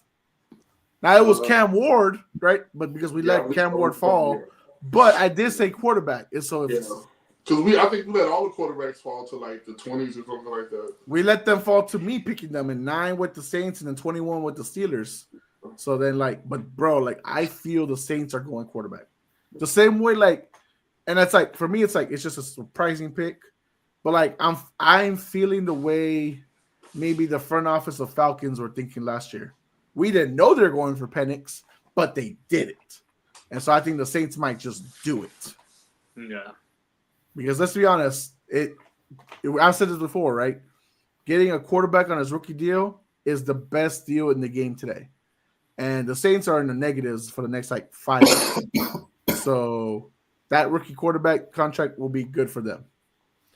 But no, but Alex, the name I was looking at was there's some people that said the guy from Ohio State, Judkins, would be better than Amarian Hampton. That's the guy that I was telling you about. Remember, a couple of months ago at the championship game. I like his game. His game transfers a lot. He's a transfer too. I forgot what Quinshawn Junkins. Oh yeah, boy, they showed his workouts. Shit, he's huge. Dude is, he looks little, but he's strong as hell. And they showed he has like great pass blocking. That's a guy that I was telling Trey, like. Oh, matter of fact, that's who met with Dallas. I think 1 or 2 days ago. He's climbing up. He's ranked right next to his teammate Trayvon Henderson from Ohio State. Both of them are coming out the draft. Dude. That was the reason why they did so good. I mean, those two running backs are really good. But I told Trey, like, if he's there, they're gonna get him. Denver's gonna get him. Because it's gonna disappoint Trey because he really wants a wide receiver in the first round. Every mock draft he sent us is a wide receiver in the first round. I think that's what they need though. Like somebody needs to get paired next to Sutton. I think what's his name? He's a good number 2, he's a good number 2 or more like a slot, but yeah, they need somebody because Sutton's he's gonna be on his way out soon. I wouldn't be surprised if Denver don't even make the playoffs next year. You Bo Nix lover and you out here. No, I mean they're in a tough situation though. That would be crazy. I do think they're the second best team in the AFC West right now. But you're right. The schedule is going to be a lot harder than it was last year. Yeah. So we'll see. All right. What else can we talk about? Anything else y'all want to talk about before we get into some games? My Cubbies, bro. You got Sunday podcast for that. You don't got to do that here. Man, dude. They're working. Guys, follow the 9th inning stretch on Sundays or sometimes Wednesdays. Baseball pod featuring our boy Alex the Professor, also from the People's Debate, Cody, White Tees, Cody, and of course the host, the sports mailman, Joe Casillas. And he delivers on Sunday. No, he doesn't. Yes, he does. He delivers. So the first episode. First of all, this is very confusing, and I love you guys. No, not a shot. It's like y'all put up the episode on Sunday, but I was so used to y'all putting the episodes on Wednesday. I was like, when is it? When are we getting the 9th inning stretch? My baseball people want to hear it live, so I told Joe go live. Oh, okay. Then I don't know. It's weird, but whatever draws people. I mean, I'm hoping my guys starting to subscribe because they thought that we're doing it on this channel, and then they weren't following the other channel, so they what channel are you on? That's also because you're bad at advertising. I told you this. You need to put that shit on social media. I am terrible, but I told him that I quit. Puro Pinche. I told him I dropped that BS. No more. I'm not with them no more. Well, they'll probably believe you because you don't promote this shit either. Yeah, I'm terrible. Yeah, you suck, but we love you. Your family, not by choice. Nah, but all right, let's get to some fucking games before we fucking get into a fist fight of family. No, I'm just kidding.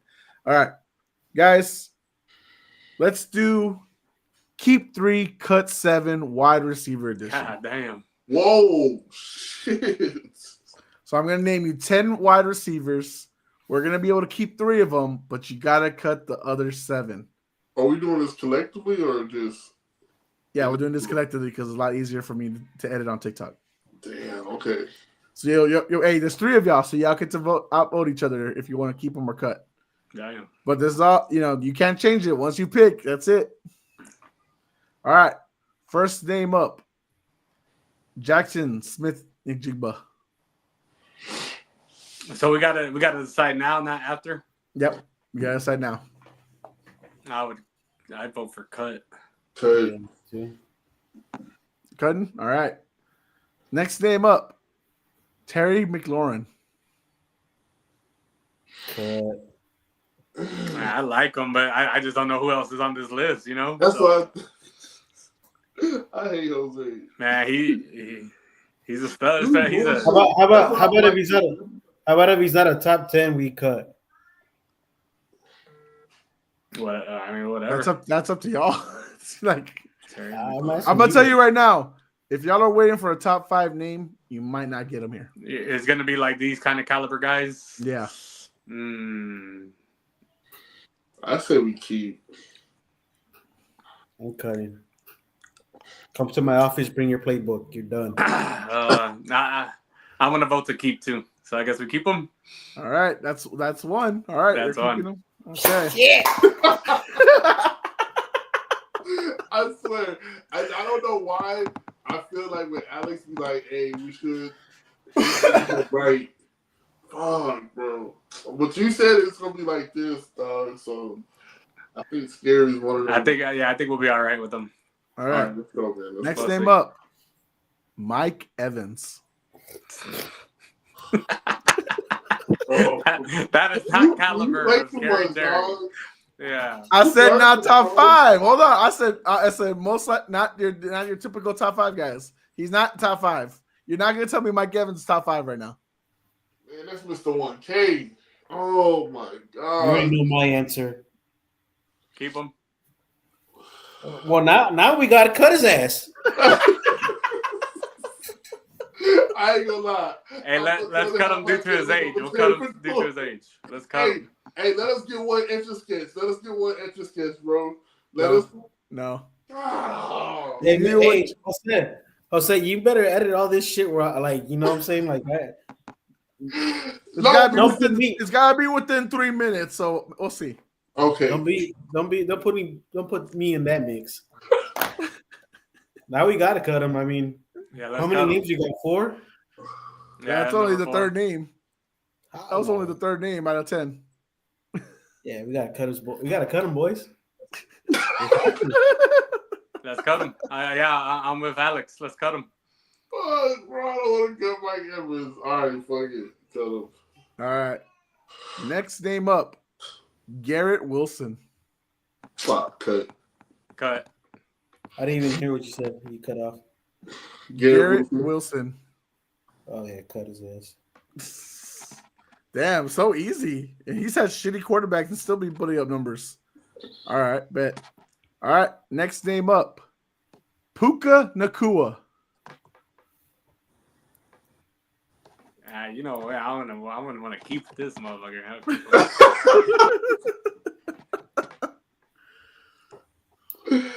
Oh man, Alex. We got no size at wide receiver, boys. You basically just got Terry. You got Scary Terry, same receiver as Puka. Yeah. They're the same receiver. They're the same size, same stature. They do the same stuff. We need a big receiver, but I'm gonna let you guys decide. We're gonna cut. Well, no, you have the vote. James cut. I said keep. Oh. Well, since you guys didn't want to listen to me last time, I'm gonna have to screw you guys in this one too. We'll keep them in. Hell yeah. Sabotage. All right, so that's 2 keeps, and we got 3 cuts, 6. and we got 6 names left. We got total of. Did I miss a name? Hold on. Yep, I didn't count. Let me add 1 name real quick. All right, so you got so far 2 keeps and 3 cuts. So you got 1 more keep left. Just to be transparent, I would have kept Mike Evans and cut out everybody else. But let's keep on going. Let's roll. He's I'm just letting you know. All right, got the name. All right, perfect. All right, next name up, DK Metcalf. Cut. See, this would have been a good cut if we got Mike Evans. Yeah. But now we got little ass. Yeah, I would rather have Mike Evans than DK. We had this cut. We got to cut. I mean, we got to cut him. DK. Hopefully, we get another big receiver. All right. James, just your vote for fun. Good. All right, next name up, Brian Thomas Jr. Hey, we cut him. Yeah, nice receiving Yeah. before. He just started. Yeah, cut him. He's solid, but he just started. You gotta grow. All right, next name up, DJ Moore. Cut. Cut. Cut him. The same receivers. All right, you got one more cut and one more keep left. Don't switch it up too. Do it right. I'm doing it right. Goddamn. Like, yeah, come after me. Goddamn. All right. Next name up, Devontae Adams. Cut.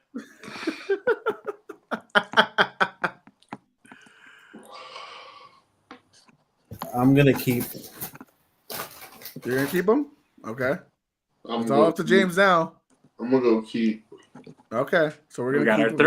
right? That's our 3. So you keep. All right. So before we get to the last one, you decided to keep Scary Terry, Puka Nakua, and Devontae Adams.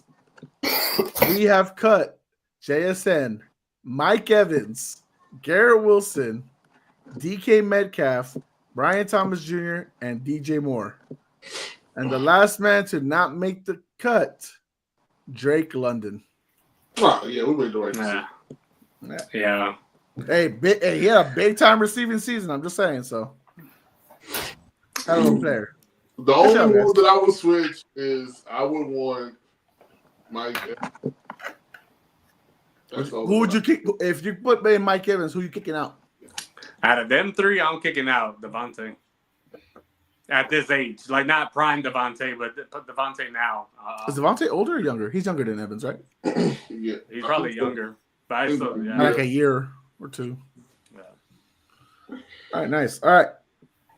Next game I want to play. A little different. You might have seen it here or there. Maybe not. You got $15. And you're gonna get and you're gonna have to build a basketball franchise. But I'm gonna give you 4 different categories. So you're gonna have to use your money wisely on each of these categories. So your first category is your star player, his sidekick, uniforms, and then arena. God, So it's all gonna be blind the whole way through. So it's for fun. It's a trial basis. I want to see how it goes. All right. So we're gonna be building a basketball franchise with only $15. All right. So first up is star player. For $5, SGA. $4, Ant-Man. For $3, Spider. For $2, Ja Glock Morant. And for $1, De'Aaron Fox. Oh, we have to pick right now. Yes. yeah. Oh, So who was the $4? Ant-Man. Anthony Edwards. I would say Ja or him. Give me Fox. For $1? Yes. I know what I'm doing. It's a team. It's a team pick. team. So Yeah. How yeah. you feeling, James? What you looking at? What? Oh wait. Oh, we're doing it as a team. yes. Yeah. Oh, you got better fucking pick Fox.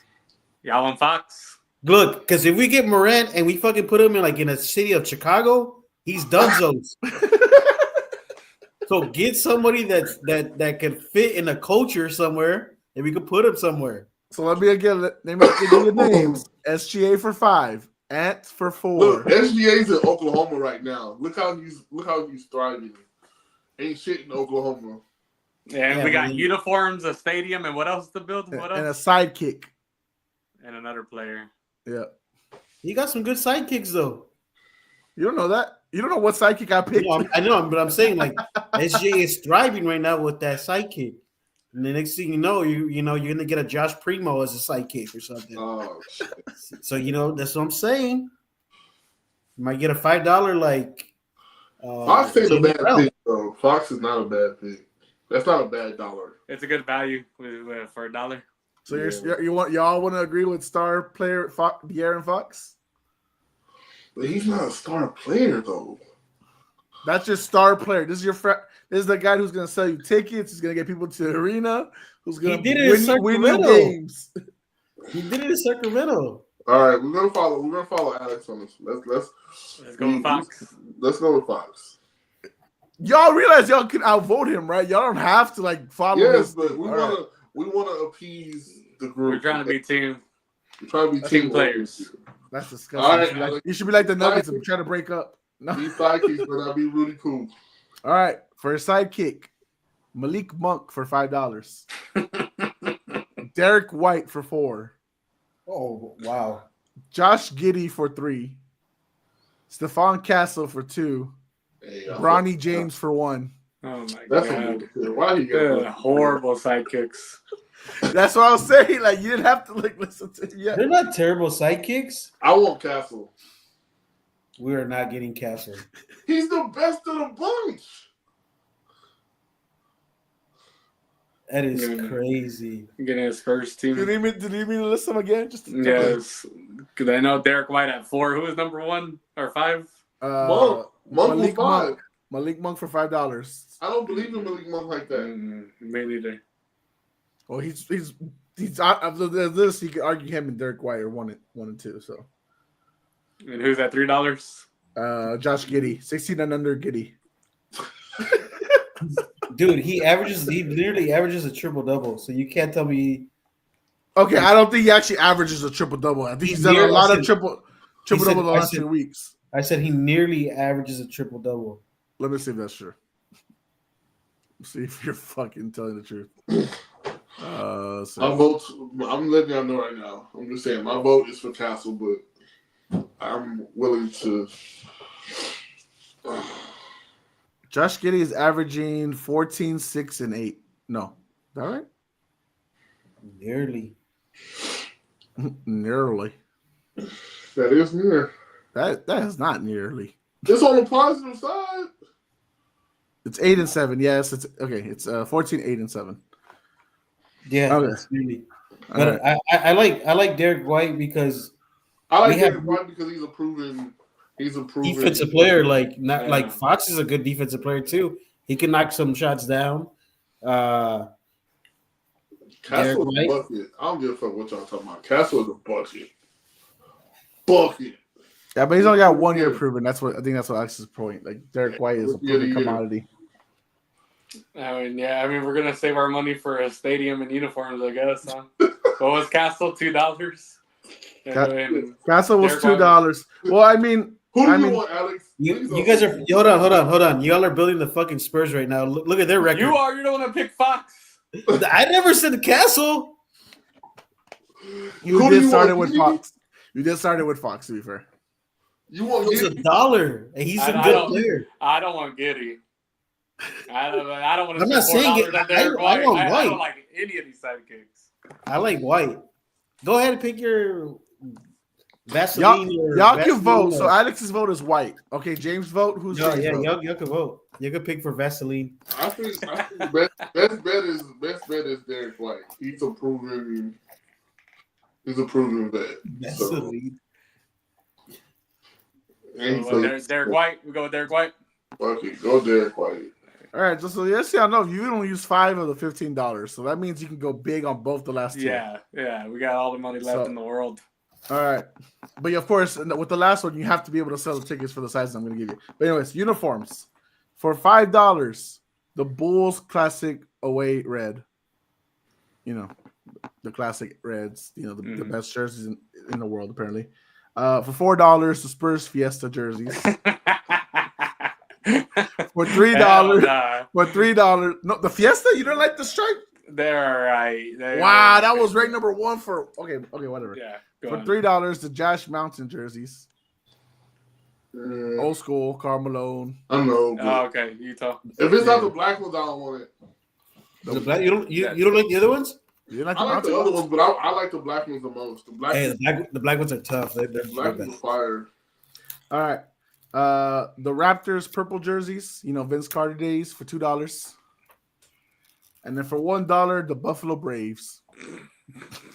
Oh, hell no. Who are now the Los Angeles Clippers. I mean, I don't think... Bro, their jersey selection was fucking terrible. Dude, our players are not going to look good in any of those fucking jerseys. Well, you also picked two guys that are like not TV quality. Yeah. We want to dress them up in the Bulls. I mean, we got like a Utah team. You got a Utah team wearing Bulls colors. Bro.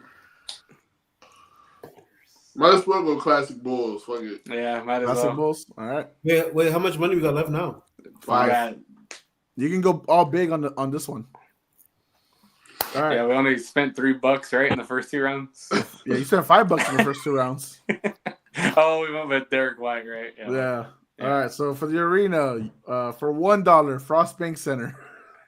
For $2, United Center. So Alex was right. Chicago was on the board. For $3, TD Garden. Boston Celtics arena. Ooh, that's tough. For $4, Madison Square Garden. Sheesh. For $5, Allegiant Stadium, the Raiders football stadium. Let me tell you what, man.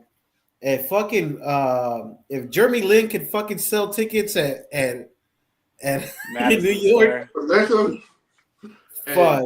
I don't care. We gotta go to the Mecca. I'm sorry. Yeah. Go to the Mecca? All right. Yeah. To the Mecca. Do we want to buy the Frost Bank Center for $1 to use as a practice facility? Sure. Sure. You know what? If you got the $4 left, if you only use the $4, you can pick one of the other $1 options. You could use the Buffalo Braves jersey as a towel, Frost Bank Center as a practice facility, or you can get Bronny just to be in the crowd. Hey, give me the jersey. So what was the $2 player star player? Give me Bronny just so we can bring Ja. It was Ja. Oh, yeah, we're not taking his ass to New York. Gun charges up there stick, boy. You ain't getting off up there. Yeah. I wanted Ja or Ant. I would say, I don't know. I'm not gonna lie, I want an Ant. Ant was my guy. Ant's he's the people person. He's must see. I really thought y'all were gonna go Ant. He gotta keep his pee out of these girls. They got 4 kids in 1 year. Damn, really? He didn't want. Okay, he had 4 kids, and he just doesn't want the one. Yeah, bro, that's crazy, man. These fools are wild. My man don't know how to chill. Rubbers exist. Okay? Like Tyreek, right? Like Tyreek Hill and like Elon Musk, man. But Tyreek admitted he wanted to be a porn star. So, wait, rubbers exist? For some, no, huh, Alex? For some, Alex. For some of us. You got any news you want to break here and tell the guys, Alex? You got anything you want to break outside your rumor? Oh no, you just want to leave it as a surprise? Well, spoiler alert. Oh man. All right. Last game I got. That boy is happy. Last game I got. Would you rather Abdul Carter edition? So I'm gonna match him up with some edge rushers that play in today's game. Jeff, if you want to just believe in what these guys are saying, because I know you don't know that much about Abdul Carter. Yeah, I'll be fine. My stomach is hurting. I might peace out real quick. Nah, you're good. I don't know I ate. Some fucking Taco Bell. That's what it sounds like. Yeah, I'll be right back. All right, guys. For the guys that are still here, Abdul Carter or Josh Sweat?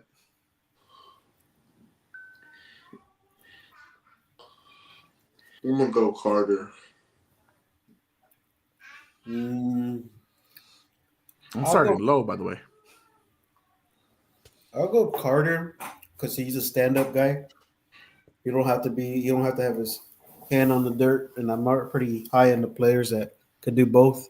Yeah. All right. Would you rather Abdul Carter or Kayvon Thibodeau? Carter. Thibodeau. Thibodeau.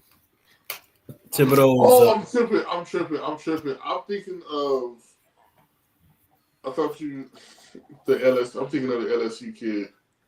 Oh no. Face on or something like that. The Giants kid. I'm talking about the Giants kid who probably won't be a Giant for long. Yeah. I'm gonna go Tib. All right, cool.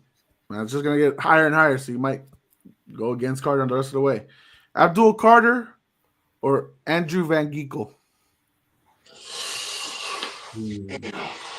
Harder because when Ningo had like what I would say like 2 maybe solid years he's been in the league, and it took him to get to Minnesota to actually come alive. Yeah. Well, he had one good year I think before in Miami. Yeah, Miami. But again, it has to be with somebody that has to be a coach that he's a Brian Flores guy. So it has to be a coach that literally beats him. My thing is, I'm gonna go with Carter because he has more versatility. Mm-hmm. Van Kinkel is more. He's a solid linebacker, but I like the. Think about it like this: like when you, I would say like, if you bring in this guy on this team, if you bring in Carter, would he start over him right now? Yeah. Yeah, that's the way I would look at it. All right, cool. Abdul Carter or Montez Sweat? We already went Montez Sweat, didn't we? No, we went to Josh Sweat. Josh Sweat. We did go Josh Sweat. If Chicago picked him up right now, would they start him over Montez? I say yes. Yeah. Jane Carter? Yeah. I would say yes. Okay. A hard yes. Yeah. All right. Sounds good. I just feel like Sweat's past his prime. He's still fast, but I think he's kind of on that. He's like at the back end of his prime. The only reason why I would say no is because the type of defense they play. Yeah. I don't know if Carter could do it, but that's what Sweat does. He's always an anchor on the 4-3. Yeah. Got you. All right. Abdul Carter or Alex Highsmith? I gotta go Highsmith, dog. Highsmith is a dog. Like, he's a dog. I also feel like he's a product of TJ Watt, though, in that front line. But I do think he's a dog. I like Alex Highsmith. I'm going to go Carter. I'm going to go Carter on that one. All right. Can't argue it. Yeah. All right. Next name up, Abdul Carter or Daniil Hunter? You talking right now? Yeah, right now. Yeah, I'm taking Carter. You know how I feel about Hunter. Damn, Will Anderson and fucking Abdul Carter, they will fucking go crazy. All right, and the last option here, Abdul Carter or Trey Hendrickson? Well, big boy Trey. Sack leader, man. Can't disrespect that guy. Not unless you're the Bengals organization. Yeah, but I think he's very underrated too. I think for who he plays for. I think if he was on another team, he'd be much more of a prominent name across the league. I can guarantee you can ask fucking 10 random people who Trey Hendrickson is, and they can tell you who he played for, let alone his position. But I bet you if you introduce somebody to Trey Hendrickson, the first thing they're gonna think that he's black because of all the paint he wears. The mask is all dark, so they probably think he's black, but he's white. It's weird, right? He don't wear gloves. That's gross. No swag. Yo, okay, OJ. I think New England was one of the teams that really wanted to get him, and was offering the money he wants, but since he was like asking for like big load shit, like to give him up, and they're not like no one's gonna give you like 3 first rounders for him, like respectfully, and then have to pay him like 37 million a year. Like, by the way, you wrong for that, James. That thing where you're saying it was like, oh, the Patriots would trade for Micah and pay him $41 million and give up 3 first-round picks and let them get Abdul Carter. Get the fuck out of here. We ain't paying a podcaster, okay? We ain't doing that. Have you met Mike Vrabel? We ain't paying a podcaster. First of all, that's very disrespectful. I don't care what he does off the field. You know what you're getting on the field. For 12 weeks? Oh, my God. Stop it. That's my biggest criticism. He doesn't play after 12 weeks, bro. And I never. He don't play in December. I don't care. I wasn't a big fan of Michael Parsons when he came out of college, and then like, dude, he hit the ground running. I'm like, holy fuck, dude. I don't care if you could get 12, 13 weeks, even if he gets hurt. I'll take that shit. What's the playoffs it for? What if we're gonna pay him $41 million and then he doesn't show up for the playoffs? He's going hard from the start of the season. By the time you get to that point, he's hurt. Look, you need some help, bro. DeMarcus Lawrence ain't did shit all season. We got the fat niggas in the middle that ain't did shit all season. We can't keep a quarterback on the field. Safeties can't tackle. Bro, he's running around. He's getting chipped. He getting double teamed. What's the most that you would take for, or your team would give up for Parsons? Maybe our own edge and 1 first rounder. I'm not giving him 3. I'm not saying you give up 3, but I can't. But I'm saying for what the proposal you sent me. The proposal you sent me said 3. No, I was like, hell no. That was wild. Like, I mean, of course. Okay, but that's what I was saying no to. Yeah, but it was disrespectful to you and podcasting, all that. Keep all that. This first round though. This first round, fourth the number 4 pick. The number 4 pick. Yeah, and 2 more first round picks above the, and then we'd have to pay him $41 million. No, that was too much. That was too much for my blood pressure, bro.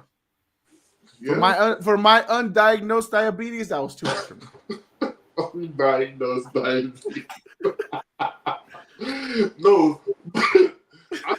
I mean, okay, for the position that the Patriots are in right now, I don't think that's conducive to y'all's team building. I wouldn't, like, a trade of that magnitude isn't worth it. Like, what y'all are trying to build. Like, to go all in on somebody like Micah and not be able to put other positions in place for the upcoming years, no, I don't think that's smart. Like, I mean, as a GM, I wouldn't want to do that either. I wouldn't even want to make a trade like that. Because if you're really building and you're trying to look to the future of Drake May, some things are worth just, like, not moving on. Like, if I had to say as a GM, I had to pass on Michael Parsons still because this is what was offered versus what I'm trying to build for the future. I would be okay in saying no, just because I'm trying to build around somebody that we already have now. He's a generational talent, but you're gonna waste all that on one guy that's not gonna guarantee you something versus you got what? That's 3 picks of 3 prominent players that you don't know that's coming. I'm not passing on that. So I mean I wouldn't make the deal, but I'm just saying it's crazy. That's what I'm saying. That's the deal I said no to. If it's the 4th overall pick and a player or whatever, I guess, compensation or whatever, cool. Yeah. I'm not doing 3 first round picks for Michael, respectfully. Yeah. I like the kid. You do 2? Like, not next year's, but maybe like 2027, 2028, maybe. Yeah. I mean, that makes sense too, still. Sure. Like, yeah, you gotta think like me, just. I think like a GM, and I'm just like, I don't want to like put it so much into this, and then because hey, okay, what are the odds you think Micah gets moved before the draft or on draft day? I mean, I don't want to think about that, bro. That's like no bull. All bullshit aside, as a Cowboys fan, I won't even think about that. Because if it does happen, I'll tell you like this right now, I'm not a Cowboys fan no more. Like they move on from Micah, I'm not a fan no more. That's like my final straw. Because you paid that, which was crazy as fuck. So you locked all that money up in him, and he ain't done nothing for us. Like, I mean, he has done some things, but not enough to give him that contract. And then you move off the guy that's going to be your future, and then like we still haven't answered the questions of the other pieces. Like, we got to bring in a rookie running back. We need another wide receiver. Defensively, we desperately need a D tackle. You just let DeMarcus Lawrence walk. Who's going to take over that place at the edge? Is it Nealon? Are you drafting somebody? Are you trying to bring somebody in? You already know you don't make trades. So here we are. Like, bro, no, that's the final straw for me. No, sir. Like, you move off of Micah, I'm done. Like, no. I gotta take my talents to the AFC. I don't know where I'm going. It's definitely not Kansas City. In Chicago. Oh, Lord have mercy. AFC. Can't do it. You're gonna be a Patriots fan? Yeah, I'm kidding. Nah, go be a Ravens fan. I would be. I wouldn't be used to. As excited as I would like to be, I wouldn't want to be used to. I'd probably be a Steelers fan, man, to be honest with you. I'd probably rep the Steelers. I like Mike Tomlin. You won't be there for long with crackhead Rodgers. Yeah, you gotta be thinking about the real future, man. You gotta be thinking about everything. But Hey, I didn't even realize Luka got ejected of the game. Oh, who they definitely they must have lost it, huh? who got ejected? Luka Oh, he must have punched somebody in the face or cursed out a ref. cursed out a ref. Oh yeah, they lost. They lost by He 16 today. he got ejected when his team was down by one. He got ejected when I told you they were like it was like 108, 107. Oh yeah. He did it. He was. So literally when we were talking about it Yeah, he earlier, did. that's when he got ejected. Like, Yeah, motherfucker, what are you doing? he scored the bucket actually. That's crazy. There goes Jeff's in his potty break. Dirty boy. But any other excitement news y'all got or anything you want to talk about before we close out? Oh man, you guys watching out the Detroit Pistons run? Oh, they've been doing great, bro. I'm very proud of them. I think they're gonna be a really underdog, dark horse for the freaking playoffs. Remember 2 years ago, whenever I think Art came on to was it last year or the year before? Who Like knows? any dark horse team. Because I remember we were doing the podcast I did the podcast in my truck, and I was like, oh yeah, Detroit, and you guys all laughed. I was like, I think it was Cade's second year or first year. Well, Cade second year he got hurt early on, like week 2. He tore his ACL and ended his season. So Yeah. so they didn't have much of a shit. I think this is what Cade's fourth year, I think fifth it's year. It's his fourth or fifth year, and yeah, I mean, Cade's always had potential, but bro, that team was not playing good at yeah. all. But But like I said, I think it attributes all to the coach, man. You speak volumes into these young kids.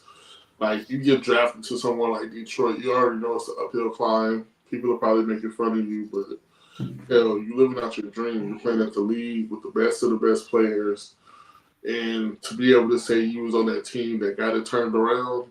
No, in Detroit's slowly becoming a sports city. I mean, Yeah, the Tigers are good, the Lions are good, and now the Pistons, and then you got Michigan in your top 10. Michigan, So like that's what I'm saying. Like, it's always been a basketball town, though. Like, Detroit is basketball, so like you got to look at it like football's been carrying for so long, baseball too, and so now you're back in that light of like, okay, the world is that balance now. We got these guys back on the, you know what I'm saying? They're back in the finals, and it's only gonna do good for them, bro. Like, I think because I feel like this is one of those young teams that are either going. I don't know how they're gonna catch fire. I don't want to compare them to OKC, and then I don't want to compare them to like a Orlando team. But I just feel like they're gonna catch momentum with this wave, bro. And it's good for the league because you have the powerhouses are slowly starting to slow down. Like, you don't know how long you got with Curry. You don't know how long you got with Braun, KD. Like, these guys are on the latter years, so it's time for fresh blood, time for new faces and new places, and it's good for Detroit. who is most deserving for the turnaround of their teams? JB Bickerstaff for the Detroit Pistons or Ime Udoka for the Houston Rockets? Man, dog, I gotta go Ime. Like, Bickerstaff is very, very much. I mean, you can't lose either way, but for Ime to do it in two places, bro, like, I mean, he did it in two places. One, you probably didn't want to give him credit because of Steven. Damn it, I can't think of his name. Talking about the owner? With the GM. Oh, can't think of my top of my head. I can't think for whatever the reason, Stephen Wong came in my head, but that's not right. He was the former coach. But you know what I'm saying? They probably think he inherited a team and stuff like that, but he kept them guys going. And then, you know what I'm saying, he got fired, but now he's over there. And I mean, they had, one or two bad seasons? And he got that turned around. So no, I mean it's not even 1 or 2. It was like maybe 3 or 4 because fucking James Harden left. On pandemic year or after the pandemic year he left. So He left them like to really like change that around. Oh, you said GM, or are you talking about the head coach? The The 1 head coach that year. was there before Ime. Yeah. I'm like Steven Siler, so like that. Like, and you guys like that they're like inheriting like that old school Detroit Pistons style. Mm-hmm. Like Steven Silas. That's like they're I don't know, like that's Detroit basketball. Are you talking about Detroit or are you talking about Houston? Talking about Detroit. Oh, I'm sorry, Brad Stevens. Brad Stevens was the coach for the Celtics. Celtics, yeah, that's what I'm talking about. Oh, you're talking about. I was talking about Houston. I was talking about the Celtics. Oh, you're talking about Celtics. My bad. Okay, Yeah. I was like, you said Steven. I was like, oh, and Silas. Yeah. Okay. No, but you're saying the Detroit's picking up old school mentality from the older, the '90s guys, essentially '80s, '90s guys. You kind of have to, right? Especially the East, especially to turn it around. You gotta play that tough defense. Asar Thompson's one of those guys too. Well, and I mean the thing for Detroit is they don't have Cade is a go-to, but effectively as a whole, bro, like they're just scrappy, like from top to bottom. And I think it starts with he's not the enforcer, but he's the enforcer. Nobody wants to talk about it, but the real game changer was Tobias Harris. Hey, before he got there, they were terrible. When he got there, look at them now. Just saying. Nah, I mean, but you do got your bully in Isaiah Stewart, right? Yeah. He doesn't need that. I think he don't need to average points. Yeah. He don't need to average rebounds, but he'll get you those 2 technicals and slap 6 boys and bye. Mm-hmm. So I think, man, you gotta give it to him. I am looking forward to these playoffs. It's gonna be a lot of fun. I am hoping for some surprises. Me and my buddy Mike were talking about it a few nights ago, and I was like, "Yeah, man, I think if they play their cards right, Denver and Celtics, the last 2 champions, they'll go head to head in the final somehow, right?" And then fucking the Nuggets fired Mike Malone, so that's just out the window. That ain't gonna happen. Hey, that's what I get, right? Hey, playoff starts at 0-0. All it is a little bit of momentum and a lot of luck. So, do you think the Lakers have a good chance of getting another one? I think they can make the Western Conference Finals, bro. I really do think the Lakers can make it. Austin Rivers has been playing. I'm not Austin Rivers. Austin Reeves has been playing really good. The real AR for the team. Yeah. No, but Alex, we were wrong because we both said that after the Luka AD trade, we both thought because they didn't have any bigs, they would fall off the playoff run and they'd be a play-in team and all that stuff. But no, man, they kept it up and they're the 3rd, 4th seed right now. I mean, they can still fall to the play-in, but still, I still wish that trade would have went through though. Which one? I think the trade for Connect and Williams. Nah, the Lakers did that shady shit on purpose, bro, to get Connect back because they realized they made a mistake. Yeah, he was playing. He played good, bro. They said he failed his physical, and the motherfucker went back to Hornets and didn't miss a beat.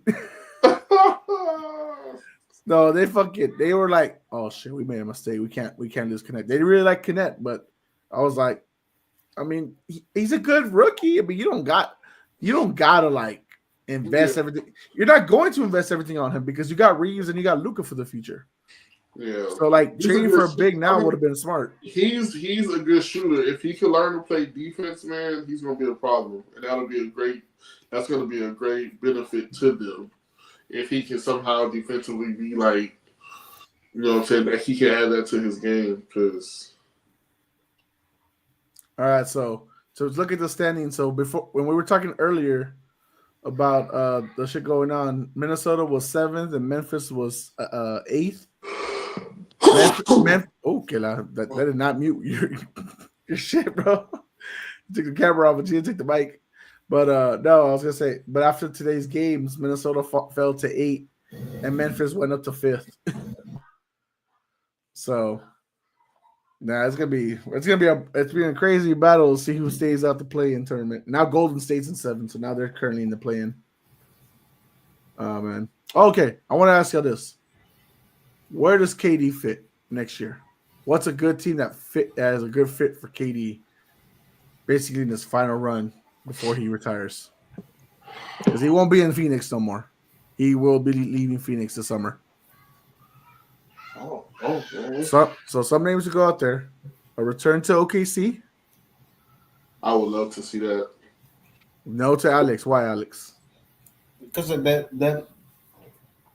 team, I think easily could win a championship without KD. Yeah, they can. And the only thing I would think is that would like, what are you gonna do? You can't bring him off the bench, so that takes minutes from somebody else, and it kind of spoils what the rotation that they probably already have. You're also probably giving up J-Dub. Yeah, I'm not doing that. So, all right. What about the Houston Rockets? That one's kind of interesting to me. I'm sick of them motherfuckers getting everybody, man. They didn't run through everybody, bro. What do you mean? They don't get nobody. Bro, they've had TP3. They've had Harden. They've had who else they got over there? And how successful have they been? Russ? They got Russ. They got Russ, Melo, like They got Dwight, like bro, T-Mac, like they always give us generational talent, bro. Crazy, nah, but that would I think he would fit perfect over there because they don't have a really four. And then even if Jalen Green is playing the three, even if Jalen Green is playing that, I bump him down to the 2 and shit. Sengun play center, right? Sengun play center, yeah. That would actually, I think he would. You give up Jalen Green, you probably give up Van Vliet, maybe. Ooh, that's a lie. No, you don't move that. That's what's gonna have to be. Yeah, it's gonna have to be. No. If you ask Cody, who's a Houston Rockets Texans lover, he's like Van Vliet in a second. That's the best we'll give you. But that's not, not realistic. I'm with that. I do that. I'm not giving them. You got to give up some first round picks, bro. You got to. I know, but I'm not giving up Jalen Green. I give up Van Vliet the second. But is Jalen Green that much of a value that you won't give him up? Because I don't think that's for the future. Yes, just to get KD for 1 or 2 years. Yeah, yes, I'm not doing that. But Amon Thompson's going to be your guy for the future. No. Okay. What's the other team? What was the other team that saw? Okay, what about Dallas? Oh, maybe 2. What do you give up in Dallas? They'll probably have to give up draft picks or whatever. Maybe Kyrie. Obviously, he's hurt, so I don't know how much he'll play, if any at all, next year. But KD and AD.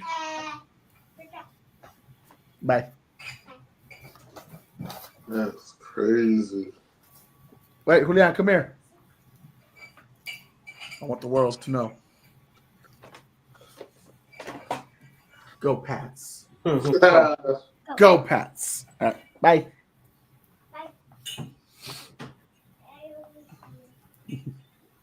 I don't know. That'd be tough in Dallas. You don't like him returning to Texas? Go and play with AD, 2 fragile men. Man. This is not fucking 2.5 men. Chill. That's crazy, bro. He said 2 fragile men. I don't know. That just came to my head. But. Hey, if you keep Kyrie on the team, it's definitely 2.5 men. I mean, Kyrie did pretty good in Brooklyn.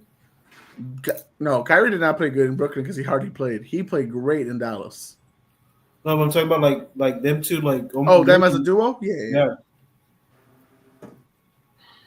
But I mean, you probably have to give up Kyrie in this situation. Maybe you have to give up someone else because Kyrie thinks in his last year of his new contract next year or soon after. So, okay. What about this? What about KD to Miami? Yeah, that's not gonna happen. I don't know. Katie built for that lifestyle over there, though. Yeah. Heard that Pat Riley lifestyle different. Yeah, I was about to say that. Pat Riley burning out all the bridges, bro. I don't know if that'll work. Look what Jimmy Butler's doing now. He ate Braun's cookies, and Braun won a championship in Cleveland. All right, so what about KD to New York? The Knicks. That would be good for him to go into Mecca. I mean, that's where he's been wanting to go. Okay, if he really wanted to go, he could have gone as a free agent. Yeah, but like, then now they have a team. Oh, now. What about when they weren't a team? He and Kyrie could have gone to the Knicks, and then and then he chose the Nets, and then everyone was like, "I thought you were going to the Knicks." Like, I never said I was going to go to that bum ass team. He literally said shit like that, bro. He literally dissed the organization. So like, come on, that'd be pretty cool. But yeah, so Brunson, KD, Cat. You probably have to give up Josh Hart, Mikal Bridges, which you gave up 5 picks, first round picks for Mikal Bridges. So it's like, what the fuck? Maybe you trade OG Anunoby too, or maybe you keep him somehow. Man, I can't believe Cat's playing like pretty good with them. They can't beat a top team though. They can't beat a 2 or 1 seed. So I'm not surprised Cat's playing good. All right, last one. KD to Minnesota. Ooh, I like that one. Man, that would be so fucking fire, bro. Boy, I think Ant will play on the whole. Oh, Ant, that's his idol, isn't it? That's like Ant's idol. KD's his idol, yeah. Yeah, that'll be his. Man, I think his game will go to another level because he'd be challenged. Yeah, that'd be fucking badass.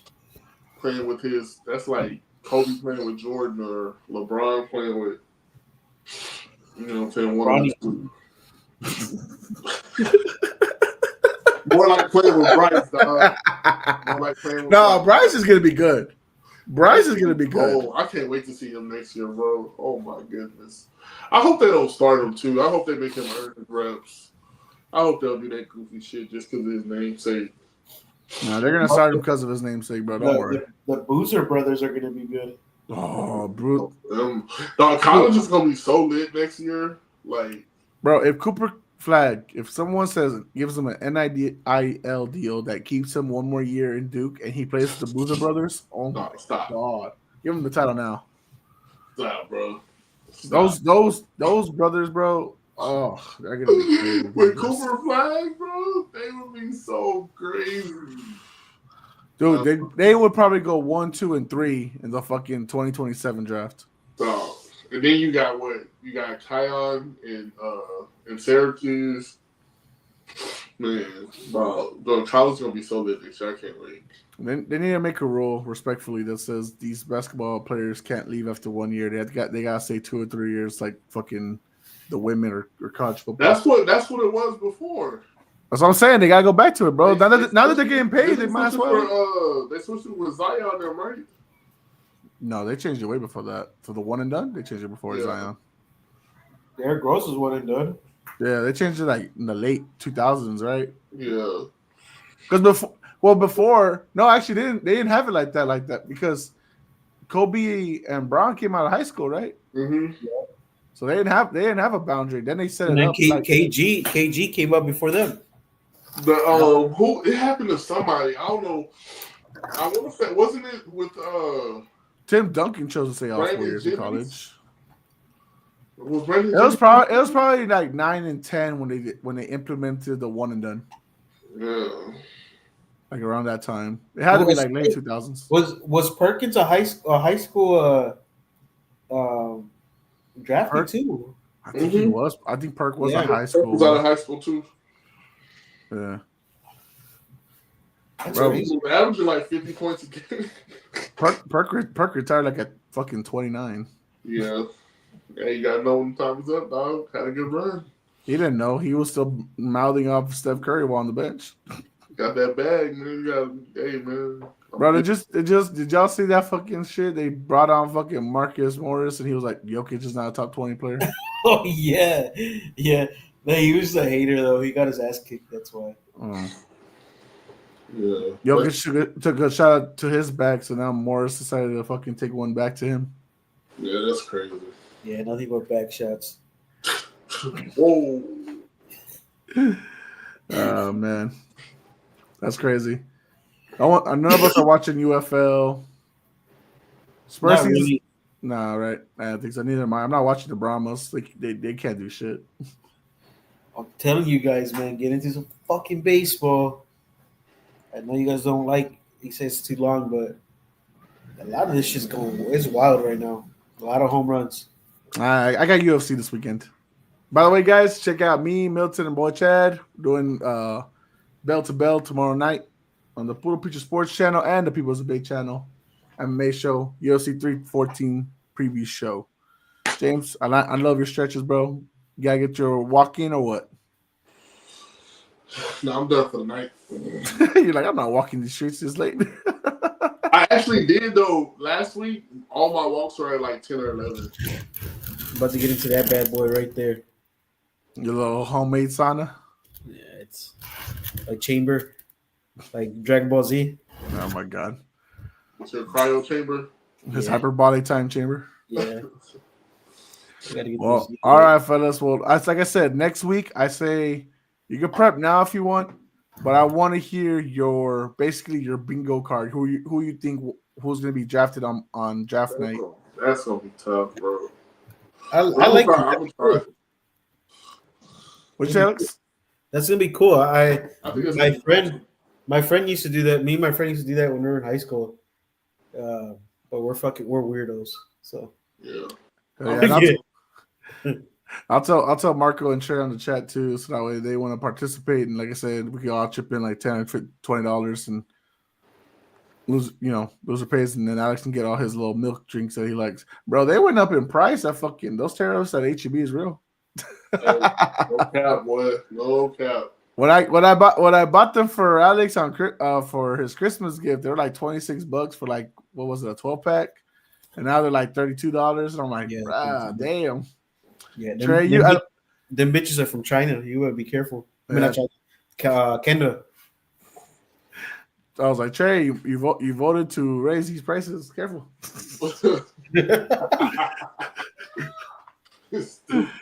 All right, guys. Well, just don't never forget about Trey here. We always love him. Oh man, that was a day, boy.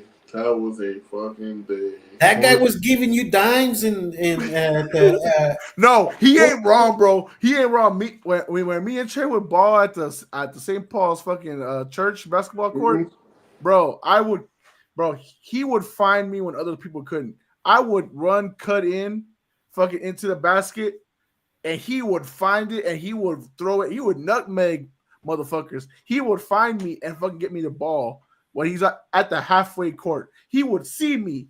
James, I can vouch for what you're saying. Trey dimes. Hey, bro, don't let that body fool you. No. Trey can move, dog. Alex, don't let this be the body that makes you think of what James is incorrect, okay?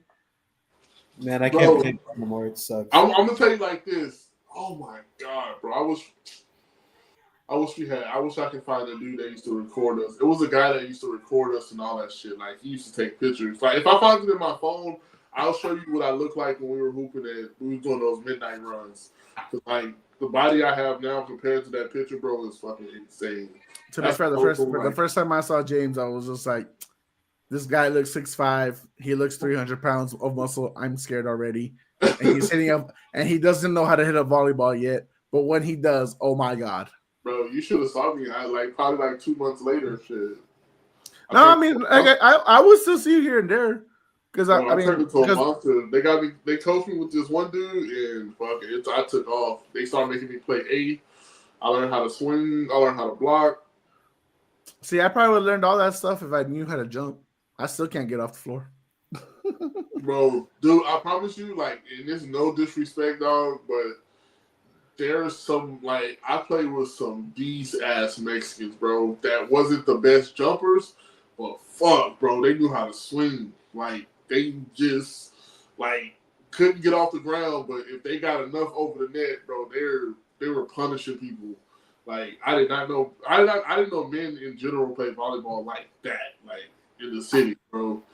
And especially Mexicans, bro. Because I was volleyball, you gotta be able to be agile, you gotta be fucking jump, dog. These dudes is cold, bro. This one team was from Mexico, dog.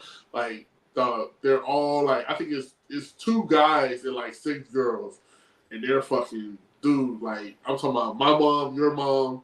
They out there getting it, bro. Sick. They know how to swing. They know how to shift the defense, bro. They were so cold, bro. I used to love watching them, dog. Mexicans could play any sport. You just give them 2 weeks. Dog. But I'm saying, like, I didn't know volleyball was a sport that y'all played. I thought it was just traditional. And I'm not being racist, but, like, traditionally speaking, okay, you say black guys play what? You're going to say basketball. You're going to say football. You're not going to say golf. You're not going to say tennis. You're definitely not going to say we can do synchronized swimming. Alex, you're not giving a Mexican a cricket bat. Like, track, you know what I'm saying? But, like, you're not going to think, like, volleyball, bro. Like, I mean, I wouldn't think for blacks or Mexicans to play volleyball. You got to think of Mexican in the streets. You just put up a net. Doesn't have to look pretty. You just give them a random ball and then bada bing, bada boom, baby. I'm telling you, bro, I did not know. I told my white friends. Now you know. I told my white friends that play basketball with me, and I told them From the clan.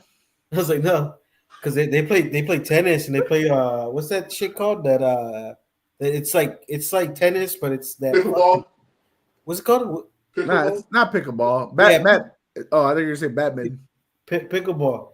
And I told him, man, give me fucking 2 weeks. I'll be crushing you guys. I'm telling you, dog, we should do that one weekend, bro. Like a Friday or Saturday. He can't move. He can't do that now. He can't. The square Alex is dead. He tore his groin. He tore his meniscus. He tore his PCL, ACL, bro, PCL, MCL, LCL. He put. You hear that? PCL, LCL, MCL. Lakers survive. He put a brace on that shit. He'll be all right. He don't got to plant and shit. It's like I can't. I'll play, but I'm not gonna be able to go all crazy. But then I'm gonna be like James. Yeah. I'm not gonna give you that benefit of the doubt that you guys are getting me at my fucking 50%. That's why I try to tell you guys. We're giving you an early handicap. We're fat, and this is your handicap now. Okay. You don't want to give Trey the benefit of doubt. You were like, you see that man, how he looks now compared to what you tell me of him? You can't give Trey the benefit of doubt. He gonna talk shit about you. I don't give a fuck. I whoop your ass. No, that's what Alex does every weekend. He hasn't shown the shit. It sucks because like now I play dudes that are like at the heaviest 215 basketball. The heaviest 215. So I cannot fucking guard nobody right now. And it's so fun. I told everybody, I'm not. You're not gonna see me on the court for a long ass time. They're like, why? I can't fucking guard nobody right now. If I were to play fucking dudes that are 260, 250, then yes. But I can't guard a fucking a dude that runs a 4.5 or fucking. I'm telling you, that's me right now. I don't want to be out there having to guard somebody like Jeff that's just gonna run around in circles. And I'm tired. Alex, I couldn't guard a guy who goes 5'5" right now. I'm just saying. Yeah, that's not me, bro. I can't do it. I gotta wait till I lose this weight, get this endurance. Once I do, James, what's our goal? What's my goal? Because how tall are you? I'm 6'3". All right, I'm 6'2.5", so I'm right there next to you. What's our goal? Okay, honest. So we can be true Twin Towers. Honest, I want to get to. Respectfully, I want to get to 240. That's what I was thinking too. I would say 260, but 260 is still like, you know what I mean? If I slip up and I'm still 2X probably. Yeah. So I really want to get to like my goal of next year around this time is to be at 220. But this year I just want to get to 220. Yeah. That was my high school weight, bro. That's what you were not in high school no more, Papas. You double that age. I mean, it's a goal that I want to achieve, bro. I want to be healthy. I want to be able to move with my daughter. Like, you don't understand. This girl is like. Well, I get it, bro. But 240 will do enough. Like 220. She's Sha'Carri Richardson right now, and I'm fucking. This is 220 skinny. This is what you're trying to do to me. I weighed 170. You can do it, bro. I'm not saying we can. It's gonna be just a bitch. I weighed 178 when I was in high school. There's no way I'm never gonna go back to that. That's I know you now. It's a goal. I'm at 218. Like if I can, bro, it's a goal. And if I don't do it within next year, as long as I can do it within 2 years, like if I can do it in 2 years, I'm good. My first goal right now is just to get under 200. I need to lose about like 20 to 18 pounds. No, I was starting this. I haven't told Viv this. I was starting this at 330. Now I'm at 312. I'm like, yeah. Like, I know most of it's gonna be the water, but I mean, still, like, yeah, the water. I know water. I'm doing water, walking, and if I can find the right bike, I'm gonna start biking. Like biking from my house taking the Mission Trails all the way to like. Not those mean streets of fucking City Base. Hell no, let me know, James. I've been looking to go biking somewhere in San Antonio. Bro, if we Mission Trails is doing look, if we can do it, bro. If you find the right bike, if you find a nice bike, let me know when you got a bike.